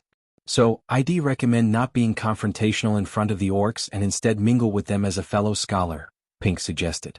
She then glanced at Michael from head to toe. And you should change your attire to green. Orcs don't have a liking for black and red, Pink advised, causing Michael to let out a sigh. Good thing I have spare clothes in my space ring, Michael responded. You opened a portal here, right? Can't you do it again? Michael turned to Kane but noticed him shaking his head. Sorry, I gave him the rune to teleport here. Honestly, I had no idea your little snake could do that in the first place. But I have no teleportation rune to Durin. Even if I did, I doubt external teleportation would work within Durin, Pink explained. Speaking of which, where did you leave Carmela and her two cousins? Michael inquired, looking at Vidora. At the outskirts of the misty swamps. I think we should go there and finish the job. The villagers are never safe from Griffey. Sarba expressed his concern for the people in the village. Don't worry about that. Now that the Pantheon executioner has set foot in the swamps, his angels will soon follow. They'll interrogate every villager, stay with them and put them under surveillance. It works in your favor as these angels typically function as unpaid guards, Pink reassured them. Novio be, in a silver lining, Michael sighed. Shall we begin? All these preparations will lead to our ultimate goal, killing Raynar. Once we do that, we'll be on the Pantheon's top list. Are you ready for this, Pink? Michael asked. Come on, Ghost. I was born ready and I've been waiting for this moment. We're really back, aren't we? Ghost and Pink back in the assassination business? Pink couldn't contain her excitement and began to laugh. Assassinating gods. It does have a nice ring to it, Michael also smiled devilishly. With their plans set and their motivations reignited, Michael exchanged a few more words with Pink before preparing to leave the underground safe house. Take care of yourself, Pink. We'll meet again soon, Michael said. You too, Ghost. Don't get yourself killed before we can wreak some havoc together, Pink replied with a grin. After their brief farewell, Michael made his way towards the exit. He followed Pink's directions and soon found a sturdy ladder leading upwards. Climbing up, he emerged from the underground hideout and into a dried woods. Brown leaves covered the forest floor, creating a soft, earthy carpet under his feet. The forest was eerily quiet, and a sense of anticipation hung in the air. Michael knew he had to stay alert, even in these seemingly peaceful surroundings. He followed Pink's instructions, making his way through the woods until he reached a muddy path that led towards Naribo's temple. I don't have to tell you, but you can wait until nightfall and make your move on the orcs under the cover of darkness. You can change your clothes afterward. Pink's voice came through the earpiece, guiding Michael on his path. Michael continued walking as he listened to her advice. Any idea how strong these orcs are? He inquired. Elemental attunement realm or celestial resonance realm. You can't take them down without using your godly powers or alerting them. These are orcs, so they'll have runes everywhere to detect an intruder's presence in the temple. If I were you, I wouldn't kill them but look for another way, Pink suggested. Roger that. We're back in business, Michael replied with a determined smile and excitement in his voice. He was ready to embark on this new journey, one that would cement his status as the deadliest assassin in the entire universe. Chapter 1086 Kingdom of Durin. As Michael emerged from the forest, he caught sight of a grand temple in the distance. The temple stood proudly on a small island, surrounded by a serene, reflective lake. The water glistened in the soft daylight, enhancing the temple's ethereal beauty. The temple itself was a majestic structure, its architecture reflecting the power and strength of the orcs. It was adorned with intricate carvings and metal-armored orcs patrolled its perimeter. These sentries kept a vigilant eye on anyone who approached. We should wait until nightfall to make our move, Iag suggested in a low voice, watching the orcs' vigilant patrols. Pink, still connected via the earpiece, chimed in with a suggestion. Why not use the spiders? They can give us an advantage. But Michael had something even more surprising in store. He reached into his inventory and retrieved a small, sleek drone. With a swift movement he activated it and the drone's propellers whirred to life. Pink, hearing the distinct sound of the drone hovering, couldn't contain her shock. Is that a drone? Michael smiled and replied, Yes, it is. Pink was awestruck. That's OP in this world. Michael smiled as he reached the edge of the forest. He settled himself on the ground and patiently awaited the setting sun. Closing his eyes, he began to meditate, seeking to maintain his focus and clarity of mind during this crucial wait. As Michael meditated in the quiet of the approaching night, a strange sensation overcame him. It was as though whispers had taken form inside his mind, faint and ethereal. These whispers began to coalesce into voices, echoing like distant chants. God of darkness, one voice called out, its tone reverent. Dark Lord, bless us with your darkness. Protector of shadows, another voice joined in, fervently imploring, hear our prayers. We beseech you. Soon, the voices multiplied, overlapping with one another, creating a harmonious chorus that resonated in his consciousness. Lord of eternal night, a chorus of worshippers pleaded, guide us through the shadows. Protect us from the hunters who stalk our every step. God of shadows, yet another voice entreated, bestow upon us your mercy and blessing. Let your darkness shield us from harm. In this meditative state, Michael could feel the collective devotion of his worshippers, their cries for protection and guidance. They worshipped him, the God of darkness, with unwavering faith, seeking his aid in their darkest hours. Their voices filled his mind, a symphony of devotion, and Michael couldn't help but feel the weight of their prayers. The host should start responding to their prayers and build your worshipper base. Michael, deep in his meditation, heard the system's suggestion. It made sense, but he knew he had more immediate concerns at hand. I have too much on my plate right now. I want to ignore them forever, but they've survived here without me this long. I'm certain they can survive a bit longer, Michael replied to the system, his focus unwavering. As the sun vanished beyond the horizon, the world was bathed in darkness, and the temple ahead became a radiant beacon. Its marble structure gleamed brilliantly, crowned by a powerful orb that emitted a shimmering golden light, casting a warm aura around the sacred grounds. The orcs, adorned in their formidable metal armor, were illuminated by this brilliant light. From the safety of the forest's edge, Michael retrieved a tablet and a fleet of drones from his system's storage. With a calculated precision, the drones soared toward the temple, transmitting their live feed to Michael's tablet. Michael scrutinized the drone feeds displayed on his tablet, absorbing every detail of the temple's surroundings. His eyes were fixed on the golden orb at the pinnacle, which illuminated the orcs patrolling the temple grounds below. Ayag and Sarba, perched on his shoulder, keenly observed the feeds with him, acting as his extra set of eyes and ears. As Michael continued to watch, he noticed the orcs engaging in casual conversations while making their rounds. Their voices and laughter cut through the still night, providing valuable insights into their day-to-day lives. Noviel B, in one orc leaning against a pillar, boasted about his strength. I swear, I lifted a boulder that must weigh 100 stone last week. Another orc, sitting on a nearby bench, chimed in with a smirk. You always exaggerate, Grunk. It was more like 50 stones and you had help. Laughter erupted among the orcs, their camaraderie evident.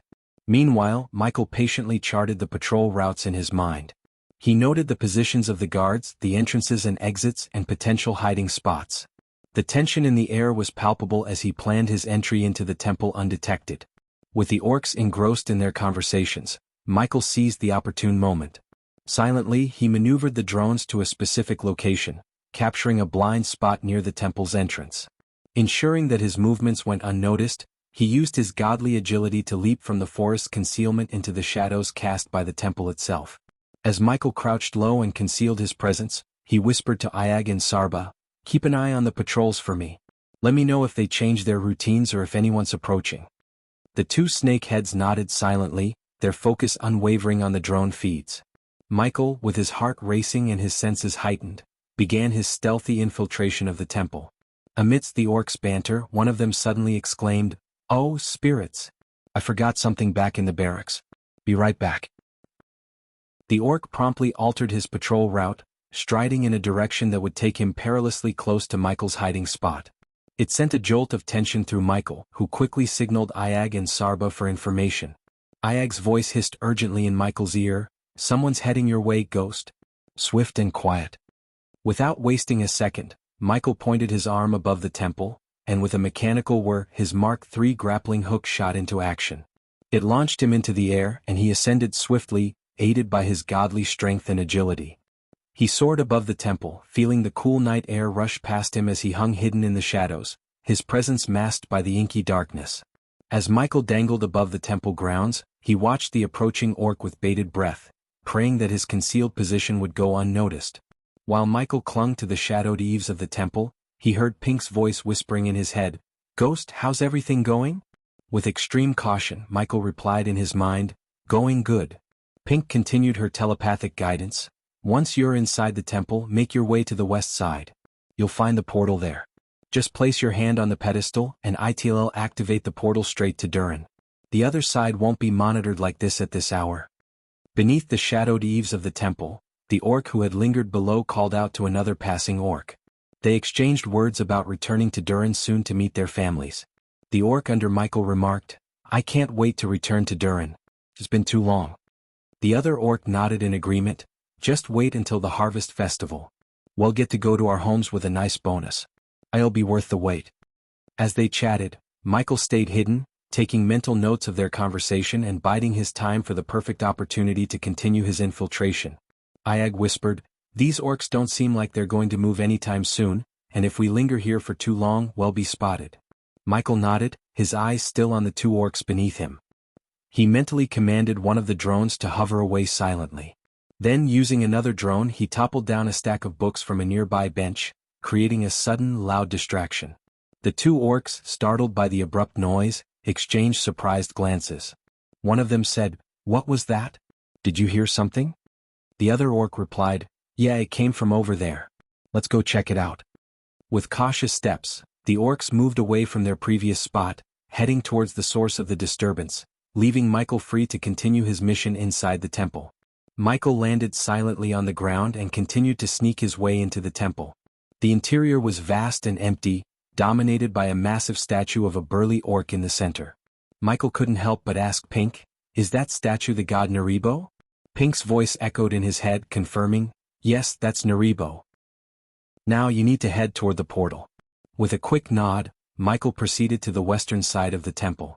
There he found a shadowed room, slightly shielded from the main area. He reached for the doorknob but it refused to turn. Frustrated, he reported to Pink, it's locked. Pink's reply came with surprise, it's not supposed to be locked. Simultaneously, Michael heard approaching footsteps. Iag urged him, do something before they catch us.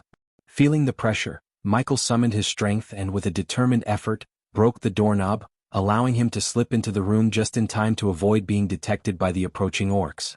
As Michael hurriedly entered the room, he could hear the muffled conversation of approaching orcs. One orc grumbled, we need to check the portal room. Another replied, yeah, I heard some strange noises from that direction. Michael's heart raced as he spotted the portal. It was a shimmering, circular opening surrounded by intricate runes. In the center of the room stood a pedestal. Without wasting a moment, Michael extended his hand and firmly placed it on the pedestal. Instantly, the portal lit up with radiant energy, and the runes etched into it began to glow brightly. As the orcs drew closer to the room, Michael didn't hesitate. He grabbed Vidora and, with one final glance at the temple behind him, leaped into the portal, disappearing just in the nick of time before the orcs reached his location. Chapter 1087 Kingdom of Durin 2 Exiting the portal felt like a whirlwind of colors and sensations, and when Michael landed on the other side, he found himself in a spacious, dimly lit room. The room was eerily empty, with stone walls and an imposing iron door at one end. It wasn't quite what Iag had expected. I've exited the portal, Michael whispered to Pink, who was still in his earpiece. Pink's voice came through, calm and composed. Good. Now head out through that iron door and remember to change your robes to green. With a thought, Michael's black robes transformed into green ones. He then opened the imposing iron door and stepped into a massive, marble-floored hall. Several orcs roamed around, some engaged in conversation, while others appeared busy with various tasks. Amidst the bustling scene, a female orc with vibrant green skin and a welcoming smile on her face rushed toward him. She extended her hand in a friendly gesture and said, "Welcome to Durin, honored guest. I'm Glurna. Are you here for the upcoming harvest festival?" Michael was taken aback by the warm welcome but quickly regained his composure. "Yes, I am," he replied with a friendly smile. "I've heard it's a grand celebration. Could you tell me more about it?" Glurna's eyes sparkled with excitement as she began to explain the festivities and handed him a map of the Kingdom of Durin. "It's going to be wonderful. Here's a map to help you navigate the festivities and explore our beautiful kingdom." Michael graciously accepted the map, thanking Glurna for her assistance. With the map in hand, he exited the building, now ready to navigate the Orc Kingdom of Durin and continue his mission. Stepping out of the building, Michael was greeted by a breathtaking sight. Before him stretched the elegant kingdom of the orcs, adorned with vibrant decorations for the upcoming harvest festival. Colorful banners fluttered in the gentle breeze, and strings of lanterns cast a warm and inviting glow. The architecture of Durin was a captivating blend of grandeur and nature. Towering stone structures were entwined with lush greenery, creating a harmonious atmosphere. Orcs bustled about, their laughter and chatter filling the air as they prepared for the festival. Pink's voice chimed in his earpiece. "Welcome to Durin, Ghost. Enjoy the festivities, but remember we have a mission to complete." As Michael strolled through the lively streets of Durin, Pink's voice guided him with precision. "All right, Ghost, head west from your current location. You should see a large oak tree. Take a right there and you'll be on Amber Street," Pink directed. Following her instructions, Michael navigated through the bustling orc city, the map in his hand and his earpiece securely in place.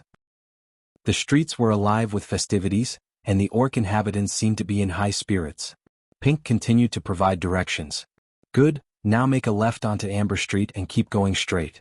You'll come to a crossroads and that's where you'll find Gilrut's rune workshop." Michael appreciated the clarity of Pink's guidance, and as he reached the indicated crossroads he paused. "I'm curious, how exactly did you manage to get this orc Gilrut to owe you a favor?" Iag, perched on Michael's shoulder, seemed equally curious. "Yeah, Pink, what did you do?" V-E1/B/I-. And there was a brief pause and Pink's voice carried a hint of somberness. "It's not something I like to talk about, but I'll tell you. Gal, the orc we were talking about earlier, he didn't just harass Lonnie. He hurt someone close to Gilrut. When I took care of Gal, Gilrut felt a sense of gratitude. You know, for delivering some well-deserved justice." Michael nodded, understanding the unspoken meaning behind Pink's words. Sometimes, the bonds of friendship and gratitude could be stronger than any written contract. As Michael followed Pink's guidance through the vibrant streets of Durin, his ears caught the sounds of a commotion up ahead. He saw a gathering of orcs, elves and dwarves, all standing before a building with a glowing sign that read Viridian Funds. The crowd was agitated, and a tall orc in jade-green armor was shouting at the building. "Come out before the innocents inside the building get hurt," the orc bellowed. Curiosity got the better of Michael, and he decided to investigate the situation. He relayed the events to Pink, his voice low. "Pink, something's happening here. It looks like there's some kind of commotion outside the Viridian Funds building." Pink's voice crackled in his earpiece, concern evident. This could be the work of the Vilnius gang, causing trouble as usual. Michael frowned. "Vilnius gang? Who are they?" Pink explained, "They're a local gang made up of rowdy orcs who live outside the kingdom. They've been a thorn in the kingdom's side for a while." Iag, perched on Michael's shoulder, chimed in, "This isn't our business, Ghost. Let's keep moving." Michael considered Iag's words but continued to walk toward the commotion, curiosity gnawing at him. However, he didn't have to go far before he overheard a hushed conversation among some orcs in the crowd. "Did you hear? Even Runemaster Gilrut is stuck inside the building, held hostage." Those words stopped Michael in his tracks. His eyes widened and he exchanged a quick glance with Iag. Gilrut, the Runemaster who was supposed to help them, was in danger. Michael turned back to the commotion with a newfound resolve. "Pink, it seems like Runemaster Gilrut is in trouble inside that building. I can't just walk away from this." Pink's voice crackled with frustration and concern in Michael's earpiece as she urgently whispered, "Ghost, you don't understand. The Vilnius gang is ruthless. They don't care about killing innocents." Michael could feel the weight of the situation intensifying. Pink continued, "The orcs here, they follow rules and procedures. They'll take their time to strategize. If they lead this rescue mission, it might end in disaster. You have to do something to get Gilrut out." Michael understood the gravity of the situation. He had to act fast and decisively. Pink's voice grew even more urgent as she advised, "You'll have to improvise, Ghost. Find a way to rescue the hostages and Gilrut. But be cautious and don't underestimate the Vilnius gang." As Michael merged into the growing crowd, the tension in the air was palpable. Shouts emanated from inside the building, capturing everyone's attention. A gang member within, his voice seething with menace, addressed an orc outside, referring to him as Officer Barug. The gang member's threats sliced through the air like a blade, chilling the crowd to silence. He declared, "Officer Barug, you listen up. We've got 25 hostages in here, including your renowned Runemaster, and we won't hesitate to slit their throats." Barug, struggling to maintain his composure, inquired with a trembling voice, "What are your demands?" The gang member's reply was resolute, "We need a flying ship, and it better be loaded with enough rune energy to take us straight to the next divine portal outside this kingdom." A collective gasp rippled through the crowd. The gang member's ultimatum hung heavily in the air. He didn't stop there. His threat intensified as he added, "If our demands aren't met within the next 3 hours, we will start killing the hostages one by one, starting with your precious Gilrut." Officer Barug, attempting to buy some time, negotiated with the gang member. He explained, "Listen, it's the Harvest Festival and most of the flying ships are currently in use. It'll take time to arrange one for you." The gang member, however, responded with a cynical laugh. "Time, huh? We're not very patient folks, you see," he sneered. With an ominous tone, he issued a chilling threat. "To help you pick up the pace, how about I cut off one of these hostages' hands and send it out to you? That should remind you of the ticking clock." Barrag's face paled and he hastily pleaded, No, don't do anything like that. I promise I'll do my best to get you what you want." The gang member's lips curled into a malicious grin as he gave his final order, "All right then, Officer Barug. Close off the street, and I don't want to see any of your stupid soldiers anywhere near this building." Officer Barug, trying to ensure the safety of the hostages and buy more time, proposed, "According to our laws, we need to send someone inside the building to verify the condition of the hostages." The gang member, clearly uninterested in following any rules, scoffed, "I'm not letting any stupid orc soldier inside." Barug, determined to uphold the law, argued, "It's the law and we must abide by it." With a mocking grin, the gang member retorted, "Law-abiding citizens? Do we look like we care about laws? Tell you what, I might consider letting a civilian inside too, someone who's not from your military." Barug was taken aback by the suggestion. He knew civilians without military training wouldn't willingly step into such a perilous situation. Anxious, he replied, "No civilian without military training would agree to this." The gang member chuckled wickedly, replying, "Well then, Officer Barug, looks like you're out of luck." The situation grew tenser by the moment, and the fate of the hostages hung in the balance. Officer Barug, his fists clenched and frustration evident on his face, muttered curses under his breath as he tried to navigate this precarious situation. Suddenly, a voice broke through the tension. It was Michael who stepped forward and offered a surprising solution. "I can go inside if you don't have anyone else," he calmly stated. Barug, as well as the crowd, was startled by this unexpected offer. He questioned, "Who are you, human?" Michael maintained a reassuring smile as he responded, "Just a concerned citizen who is willing to help. From the looks of it, you desperately need assistance." Barug hesitated, torn between the urgency of the situation and his duty to follow protocol. "I can't let a civilian without proper training inside," he argued. Michael, still composed, calmly countered, "The longer we waste time, the more dangerous the situation will become for the hostages. I'm volunteering for this. I'll do my best to talk some sense into the gang members." Barug let out a heavy sigh, realizing the urgency of the situation. He turned to Michael and said, "You'll need to be very careful when you go inside." He retrieved a parchment from his pocket and handed it to Michael, saying, "This is a consent form. It states that you've agreed to volunteer for this mission." Michael chuckled slightly, deciding to use a different name for this particular endeavor. He quickly jotted down John on the parchment and handed it back to Barug. Barug, now holding the parchment with John's agreement, raised his voice and shouted at the building, "I'm sending a civilian inside. Do not harm the hostages." From within the building, the gang member's voice echoed back, "Who is that fool?" Unbeknownst to the gang members, they were about to unwittingly allow a wolf in sheep's clothing into their midst. Chapter 1088, Bank Robber with a System. When Michael reached the entrance of the Ridion Funds building, he paused outside, waiting for someone from the Vilnius gang to unlock the door. "Open the door for that scapegoat," one of the Vilnius gang members laughed from inside. As the people of Durin watched the unfolding scene with a mixture of curiosity and concern for the human safety, the door to Ridion Funds creaked open. Stepping into the doorway, Michael found himself face to face with a green-skinned orc adorned with numerous tattoos and piercings, clearly aiming to intimidate him. "I'm here to ensure the hostages are all right," Michael stated calmly, his voice unwavering. "Try not to become another hostage," the orc replied with a cold, humorless chuckle. With his large hands, he thoroughly frisked Michael from head to toe, searching for any concealed weapons. Having stashed his armor and dark swords within the system's storage, Michael remained unperturbed by the search. "He's clean," the orc who had conducted the search announced to his comrades. "N-O-V-E-1/B/I-N, let that goat inside," came the voice of the same gang member who had negotiated with Barug earlier. As Michael cautiously stepped inside, he found himself in an elegant hall adorned with counters displaying various golden artifacts. The marble floor gleamed beneath his feet, reflecting the soft light that emanated from ornate crystal chandeliers hanging from the ceiling. Inside, the same orc who had frisked him earlier looked at Vidora with mild amusement. "Well, ain't that a fancy three-headed snake you got there?" he remarked, oblivious to Vidora's true identity as a natural-born hydra. Michael maintained his calm facade, recognizing that he needed to play the part of a concerned civilian to navigate this dangerous situation and rescue the hostages and Gilrut, the renowned runemaster. "Where are the hostages?"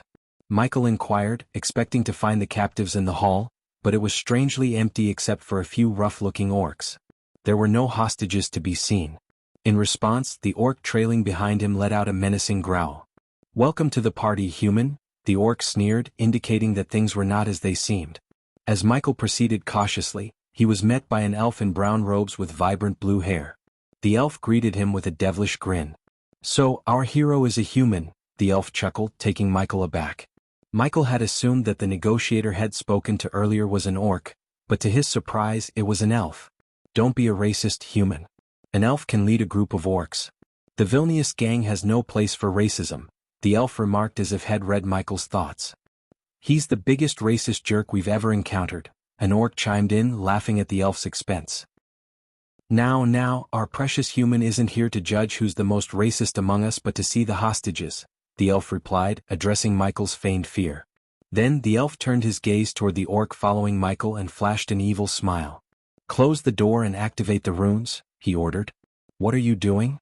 Michael asked, pretending to be frightened. "Don't be afraid, human. We know how crafty the orcs outside can be. We don't want them listening or seeing what's happening inside," the elf explained with a smirk. Michael observed several runes glowing with crimson light on the walls and ceiling. "What are those?" Michael inquired, maintaining his fearful act. The elf laughed and clarified, "These are anti-surveillance runes, one of Runemaster Gilrut's creations. Isn't it ironic that we're using the runes he designed to keep him locked in?" The elf's eyes shifted toward Vidora, who rested atop Michael's shoulder. Intrigued, he reached out a hand as if to caress the creature. However, Vidora reacted defensively, hissing and snapping at the elf's hand, causing him to withdraw hastily. The elf chuckled at Vidora's reaction. "A feisty three-headed serpent you have there," he remarked to Michael with a smirk, clearly amused by the creature's aggression. "Show him the hostages and bring him back to me," the elf ordered the orc positioned behind Michael. With a firm grip on Michael's shoulder, the orc guided him in another direction under the elf's command. Amused chuckles emanated from the orc gang as Michael was ushered closer to the room where the hostages were held captive. After a brief walk, he found himself before a glass wall, peering through it to see the hostages. They lay on the ground, bound and gagged, their expressions a mix of fear and desperation. The elf, who had been leading this gang of rogues, joined Michael at the glass wall. He pointed toward the enormous vault door situated behind the hostages, his tone dripping with impatience. "That's the vault of Ridion funds," the elf explained, a sinister grin playing on his lips. Michael's frown deepened as he watched an orc, adorned in emerald green robes, diligently engraving runes onto the massive door. "You have 1 more hour to break the runes, Gilrut. Otherwise we are going to kill your friends in there," the elf, named Elmer, declared to the orc working on the vault door. With a low growl, Gilrut responded, "I am working as fast as I can, Elmer." "I don't care. I just need the vault opened in 1 hour," Elmer retorted callously. He turned his attention toward one of his orc comrades positioned among the hostages. The orc seized a young man by the neck, lifting him into the air. Panic filled the young man's eyes as he struggled to breathe within the orc's vice-like grip. "Or my orc friend there will snap his neck like a twig," Elmer taunted, his laughter echoing with cruelty. "Then, Hal, continue to do so until you open the vault or run out of hostages to kill." Elmer's gaze shifted back to Michael, his expression cold and calculating. "Now that you've seen the hostages are in great shape," Elmer said, "run back to Barug and tell him he better have what we asked for in 2 hours. With a firm tug, the orc behind Michael propelled him back toward the bustling main hall of the building. As they moved through the corridors, Michael couldn't help but ponder the dire situation he found himself in. His thoughts raced and a question gnawed at him, one he couldn't resist asking his ever-present companion. "System, I want to know if I can take out these orcs," Michael inquired quietly, not wanting to draw any attention to himself as he walked. In response, the system's voice echoed in his mind, providing a potential solution to his query. The host should spend 2 million points to unlock the Eyes of Darkness ability, allowing you to perceive the cultivation stages of beings in the realm of gods. Without hesitation, Michael made his decision. "Upgrade the skill," he commanded, fully aware that it was a crucial investment. Almost immediately, a sharp, searing pain seared through his eyes, a signal of the skill enhancement process. The Eyes of Darkness have been upgraded. The host can now discern the energy radiation emitted by cultivators in the realm of gods. Weaker foes will display green energy radiation, while those on par with the host will radiate yellow energy. Any adversary stronger than the host will emit red energy radiation. With this newfound ability, Michael was armed with a unique advantage that could greatly influence the course of events to come. "Why did you choose to upgrade the skill without considering the points?" the system queried, puzzled by Michael's seemingly impulsive decision. Michael's response was light-hearted but cryptic. "You'll see," he chuckled to himself, not divulging his full plan to the system. As they reached the hall where he had first encountered the elf, Michael activated his newly enhanced Eyes of Darkness. Immediately, he noticed a distinct green aura enveloping the orcs around him. The Eyes of Darkness gauge the energy radiation of adversaries by comparing it to the host's energy levels when not using godly powers. Should the host opt to employ his godly abilities, the Eyes of Darkness will recalibrate accordingly. With this ability active, Michael felt more confident than ever in assessing the potential threats that surrounded him. If Michael had possessed any other weapons, the orcs would have exhibited yellow energy radiation. However, due to his godly raw strength and the dark swords in his possession, Michael had the upper hand, despite lacking a cultivation stage in this world. Moreover, these orcs were merely at the Chi Awakening realm, the second stage of cultivation. As they neared the exit, the orc escorting Michael forcefully pushed him. "Get out, human!" Reacting swiftly, Michael seized a nearby chair and wedged it under the door handle, effectively barring the exit. The orc, baffled by this sudden turn of events, growled at Michael, demanding an explanation. "It's game time." Then Vidora, the three-headed serpent perched on Michael's shoulder, spoke, surprising the orc and catching him off guard. Michael remained remarkably composed despite the circumstances. He inquired calmly, "Shall we start again?" The orc, growing increasingly agitated, reached out to grasp Michael's throat. In a rapid and well-coordinated move, Michael retaliated by delivering a powerful kick to the orc's groin while simultaneously striking the orc in the throat, preventing him from making any noise. Other orcs, witnessing this unexpected turn of events, were startled. Before they could react and rush towards Michael, he had already seized the orc he had incapacitated, addressing the others in a composed tone. "Let's avoid a fight. It's better if we work together," he suggested calmly while dragging the incapacitated orc toward the group. Michael dragged the subdued orc toward the center of the hall. Halfway there, he seized a chair, balancing it in his other hand, and positioned it in the middle of the room. The orcs, their expressions growing increasingly hostile, emitted low growls and uttered menacing threats. As Michael calmly settled into the chair, crossing one leg over the other, he maintained his composure in the face of their aggression. The orcs encircled him, their demeanor increasingly hostile. "Who do you think you are, human?" one of the orcs sneered, baring his sharp teeth. "Yeah, you've got some nerve walking in here like you own the place," another orc chimed in, cracking his knuckles ominously. Michael met their hostile gazes with an air of confidence, exuding an aura that suggested he was not to be underestimated. "You guys said him a hero, didn't you? Well, you've got it all wrong. I'm the villain in this tale, and I'm about to clean this place out," Michael declared with a sinister chuckle, leaving the orcs utterly stunned. "You can relax and get your cut, or you can piss me off. If you do, I'll rob this place clean and you'll take the fall." Michael laughed with a sinister tone, reveling in his newfound villainy.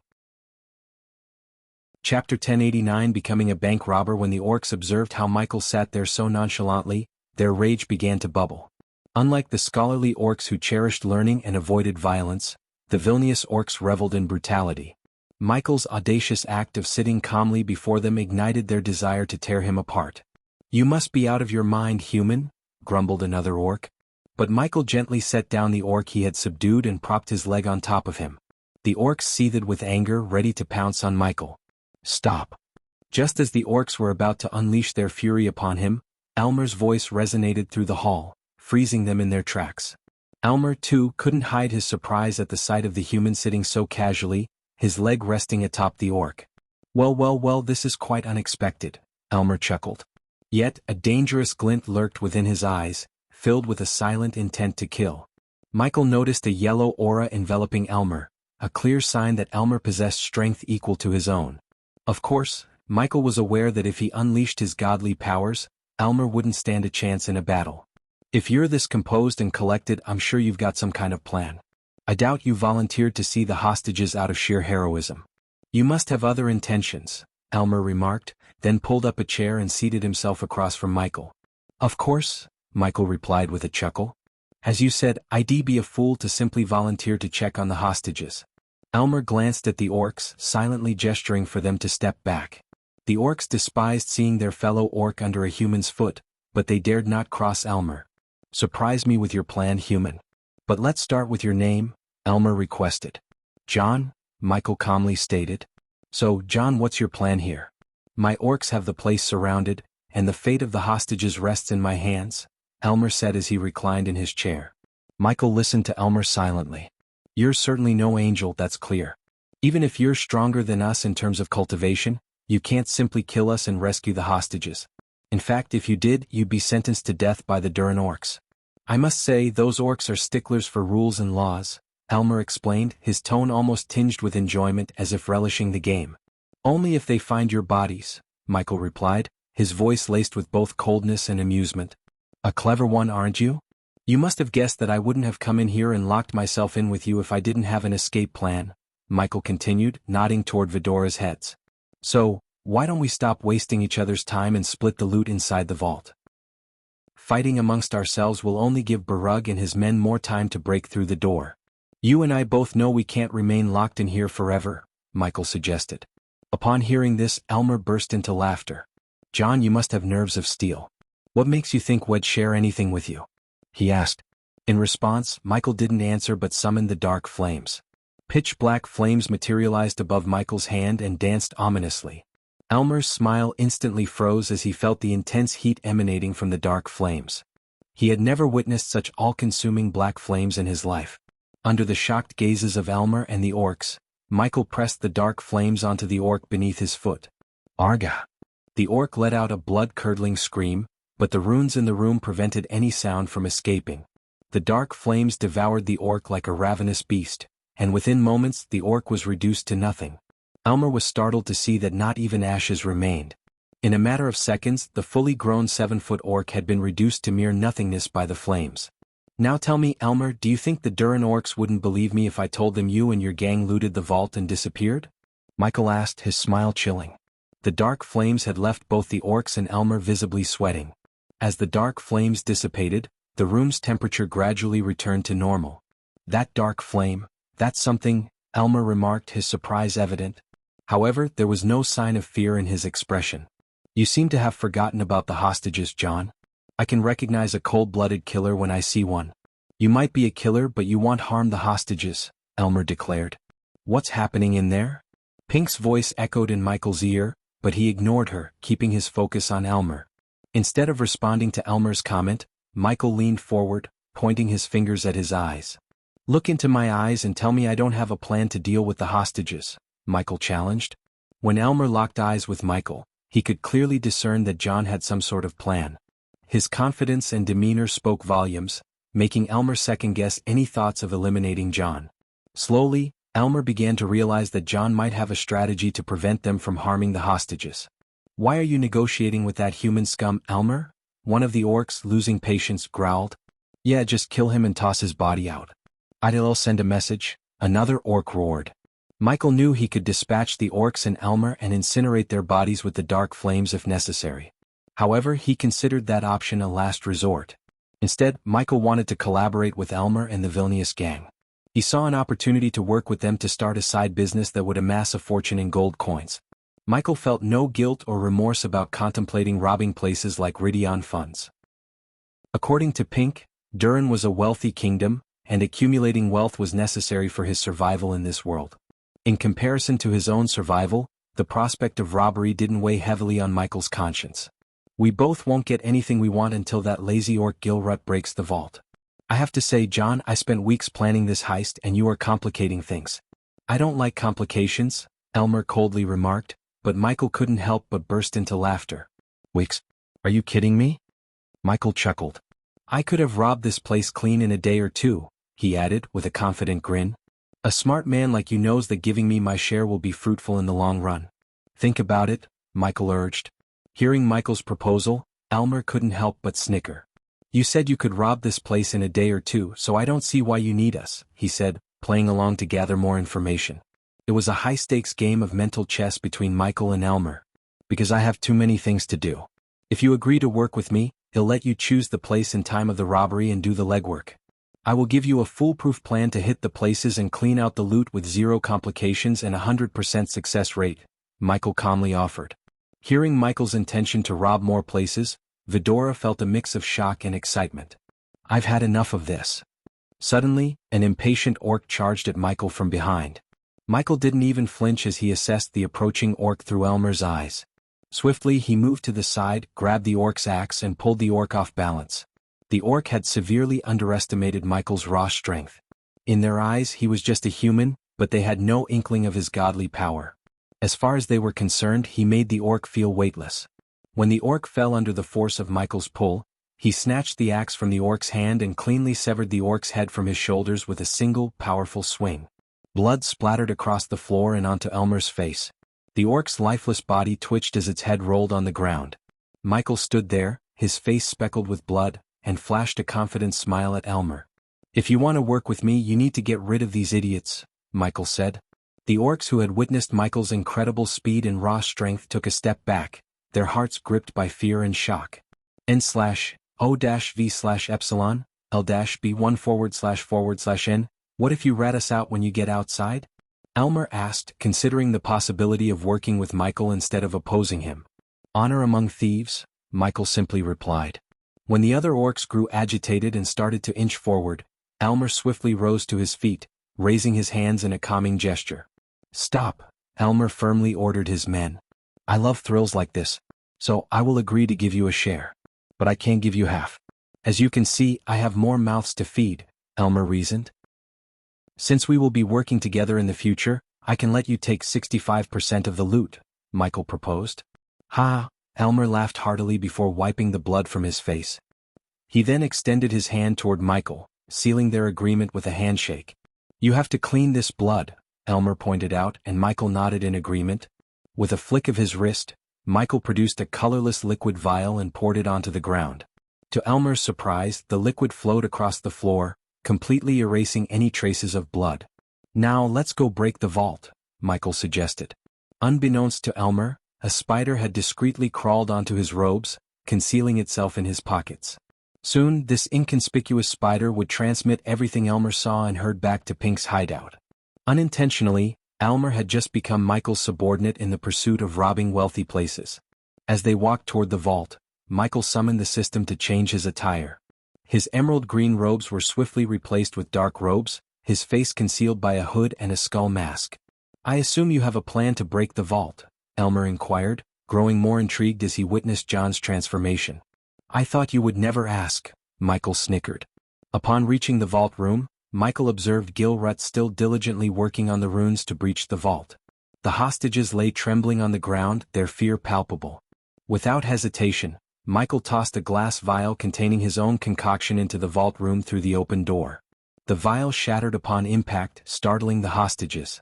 What the hell is this? Gilrut muttered in confusion as he examined the shattered vial. However, before he could react, Gilrut collapsed, unconscious. Everyone inside the vault room, including the orc guards, followed suit, falling to the ground. Michael then calmly stepped through the door and stood before the imposing metal vault door. I am waiting, Elmer stated, his hand subtly gripping the dagger at his waist, prepared for any unexpected actions from John. To Elmer's astonishment, Michael merely clenched the vault door with his godly strength. Elmer watched in awe as the solid metal door trembled, with cracks beginning to form in the surrounding wall. The massive vault door continued to crack and tremble under Michael's relentless grip until, with a thunderous crash, it fell to the ground. A dazzling sight met their eyes as the vault's contents were revealed. Shimmering piles of gold coins, sparkling rubies and diamonds, and gleaming gold bars and biscuits lay before them, bathed in a brilliant, radiant light that danced across their faces. Michael couldn't help but be amused at the sight before him. He turned to Elmer and the other orcs, a wry grin playing on his lips. "Now that's what I call a damn good score," Michael remarked with a chuckle, his eyes fixed on the glittering treasure trove. Chapter 1090, Becoming Filthy Rich Again. Brute strength beats rune strength, Elmer admitted, clearly surprised by Michael's raw power. He couldn't hide his astonishment at witnessing Michael's physical prowess. "Get to work," Elmer commanded his orc comrades, and they eagerly obeyed, pulling out large sacks from their space rings and rushing to fill them with the precious loot from the vault. Michael, however, furrowed his brow as he noticed the orcs packing their sacks instead of using their space rings to store the wealth. The treasure within the vault was protected by intricate runes, preventing it from being stored in a space ring. "Leave 35% for our friend John here," Elmer stated with a hint of amusement. "I wonder how you plan to carry all this wealth on you," Elmer mused, his snicker echoing in the room. Michael remained silent, well aware that traditional means like space rings wouldn't work for this enchanted treasure. However, Michael had a trick up his sleeve: his system storage. As the orcs filled their sacks and hurriedly dragged them outside of the vault, Michael calmly stepped inside. Elmer observed him closely, curious about what he might do next. To Elmer's astonishment, Michael simply waved his hand, causing a strange white light to envelop all the remaining gold coins, rubies, diamonds, and every valuable item in the vault.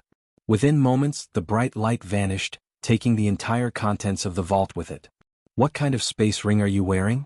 Elmer asked, his voice revealing his shock at the incredible display of power. "Working with you might not be a bad idea after all," Elmer admitted, recognizing the potential benefits of collaborating with John. In Elmer's eyes, Michael seemed resourceful, someone who could be used to gain advantages within the Vilnius gang. He contemplated using John as a contact to climb the ranks.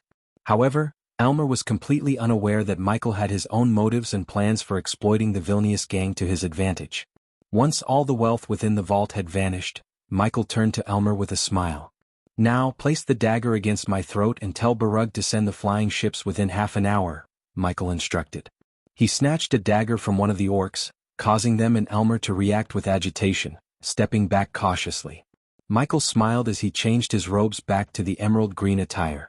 With deliberate slowness, he ran the dagger across his chest, cutting his own flesh. Blood trickled down, staining his green robes crimson. "This will give Barug the motivation he needs," Michael remarked confidently. An orc stood firmly behind Michael, holding the dagger against his throat as they proceeded. Michael maintained his composure, not showing any signs of fear or discomfort. Elmer led the way and soon they reached the building's entrance. He pushed open the heavy doors, revealing the bustling scene outside. Barug and a contingent of soldiers were on the scene, trying to keep the curious citizens at bay, creating a perimeter around the Ridion Funds building. Barug's expression turned grim as he noticed the blood staining Michael's body. His fists clenched in anger and he approached Michael, his voice low and stern. "What did you do?" Barug demanded, his eyes locked onto Michael's. Elmer, however, remained calm and composed. He let out a chuckle before asking, "Where is the flying ship I asked for?" "It's on its way," Barug replied, his gaze never leaving Michael. Elmer's tone shifted as impatience crept in. "I don't like the ship being late," he said, then signaled to the orc standing behind Michael. Without hesitation, the orc drew the dagger across Michael's shoulder. However, to his astonishment, it felt as if he was cutting into a solid stone wall. "What in the world?" The orc muttered to himself, staring at Michael's seemingly invulnerable flesh in disbelief. "Stop hurting the hostages, Elmer. You didn't want this robbery case to become murder," Barug growled, frustration evident in his voice. However, Elmer merely laughed, an eerie sound that hung in the air. "Officer Barug, we are the Vilnius gang. We commit murders for breakfast and more murders for dinner. So no, we don't give a damn. Unless you want this hero to die before your very eyes, I want the airship to arrive within 10 seconds, Elmer responded with a cold grin. The orc behind Michael pressed the dagger against his throat, keeping him in check. Barug and his soldiers seethed with anger, but they felt helpless in the face of the criminals. Just in the nick of time, a large shadow loomed over them, casting darkness on the ground. All eyes turned upward, and they beheld a massive flying ship with green sails and a dark brown hull gracefully sailing through the sky. Damn good timing, Elmer clapped his hands in appreciation. Drop the ropes. Barag shouted, his voice laced with anger and impatience. The ship's crew swiftly obliged, lowering several ropes to the ground. They began descending using these ropes, aiming to assist with their escape. We will leave the ship and your precious hero far away from Durin with an emergency light. You can pick him up later, Elmer declared as he confidently made his way up the ropes to the ship. The orcs followed, grasping the ropes tightly as Elmer activated a mechanism that hoisted them up to the ship. As they reached the ship's upper deck, Elmer took hold of the helm and expertly rotated the rudder. The massive airship began to turn slowly, its sails billowing as it adjusted course. Michael observed the ship's sails filling with wind, propelling it forward as they escaped from Durin. While they soared away from Durin, Michael couldn't help but notice the intricate runes etched into the sails and the glowing symbols that adorned the ship's hull. At the stern of the airship, there was a conspicuous large box, covered in an array of mysterious runes. With a sense of curiosity, he activated his X-ray vision, revealing a potent energy signature emanating from within the box. You can take the dagger away, my man, Michael spoke to the orc. The orc, under Elmer's watchful eye, reluctantly sheathed the dagger that had been pressed against Michael's throat moments earlier. With the blade no longer a threat, Michael stretched his muscles, the tension slowly dissipating. Are you going to tell us your next move? Elmer inquired, his hands steady on the rudder. I have a few matters to attend to in Durin, Michael began, his tone casual. In the meantime, if you happen to identify a lucrative target, feel free to let me know. But I must emphasize I'm not interested in small-time scores. If I'm going to help you, it needs to be a big heist. Don't concern yourself with the targets. Durin's got plenty of fat fish to plunder, Elmer assured. However, the real question is, how do we get in touch with you? Meeting the rest of your villainous gang isn't on the table, I presume, Michael retorted, his skepticism clear. Let's be realistic here, John. Trust isn't something that flows easily between us at this point. So, it's a tad premature to disclose our hideout to you, Elmer explained. However, he tossed a blue crystal, intricately engraved with a rune, toward Michael, who deftly caught it in midair. It's a one-way communication crystal. When I've selected our next target, it'll get in touch, Elmer elucidated. As the airship soared further away from the Durin kingdom, they eventually arrived at a breathtaking sight. A vast white flower field that stretched endlessly across the land under a tumultuous, stormy sky. The field was a mesmerizing sight, the white blossoms contrasting starkly against the dark, brooding clouds above. Elmer, still at the helm, turned to Michael, addressing him by the alias John. This is where we part ways, John. Michael gazed out at the expanse of white flowers, his curiosity piqued. What are you planning to do with the airship? He inquired. Elmer couldn't help but chuckle at the question. The Durin orcs believe they can track us using the runes embedded in this ship, but they're in for a surprise. He gestured to the orcs surrounding him, who were stifling laughter. We'll strip this ship down and salvage the parts, then sell them for a handsome sum of gold coins. The orcs accompanying Elmer burst into raucous laughter, their rough voices mocking the supposed ineptitude of the Durin orcs. Track us, my foot, one of them guffawed. The Durin orcs always were a bit slow, another orc chimed in with a grin. Elmer, still amused, added, exactly. They underestimate the villainous gang. Now John, our paths diverge here. Keep that communication crystal close. When the time is right, I'll be in touch. Michael nodded, and with a final glance at Elmer and his boisterous orc comrades, he stepped off the airship and onto the pristine flower-covered land, ready for his next move. Standing amidst the sprawling field of white flowers, Michael watched as the airship receded into the distant horizon, a mere speck in the expansive sky. With a deep breath, he activated the earpiece. Hello, Pink, he spoke softly. Pink's voice crackled to life on the other end. Ghost, what happened? Did you meet Gilrut? With a hint of amusement in his tone, Michael recounted every detail of the events that unfolded within Ridion Funds, painting a vivid picture of his encounter with Elmer and the villainous gang. Pink's voice radiated excitement and disbelief.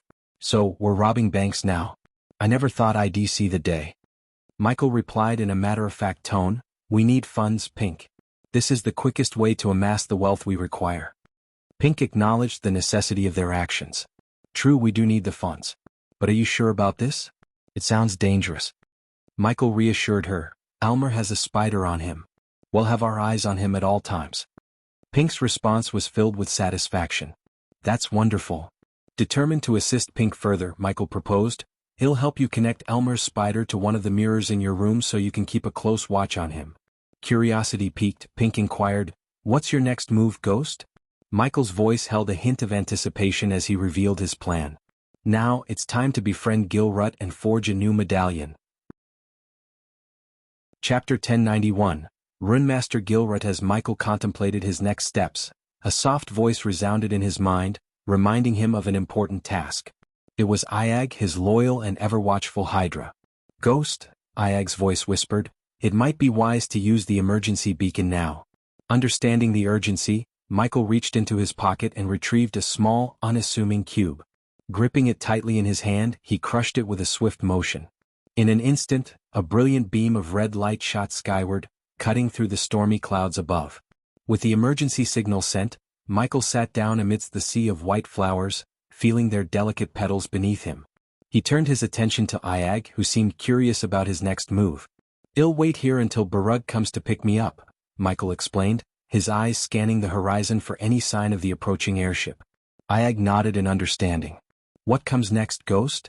Michael's gaze turned resolute as he replied, next, I need to befriend Gilrut and begin cultivating in this world. There's much to learn and accomplish.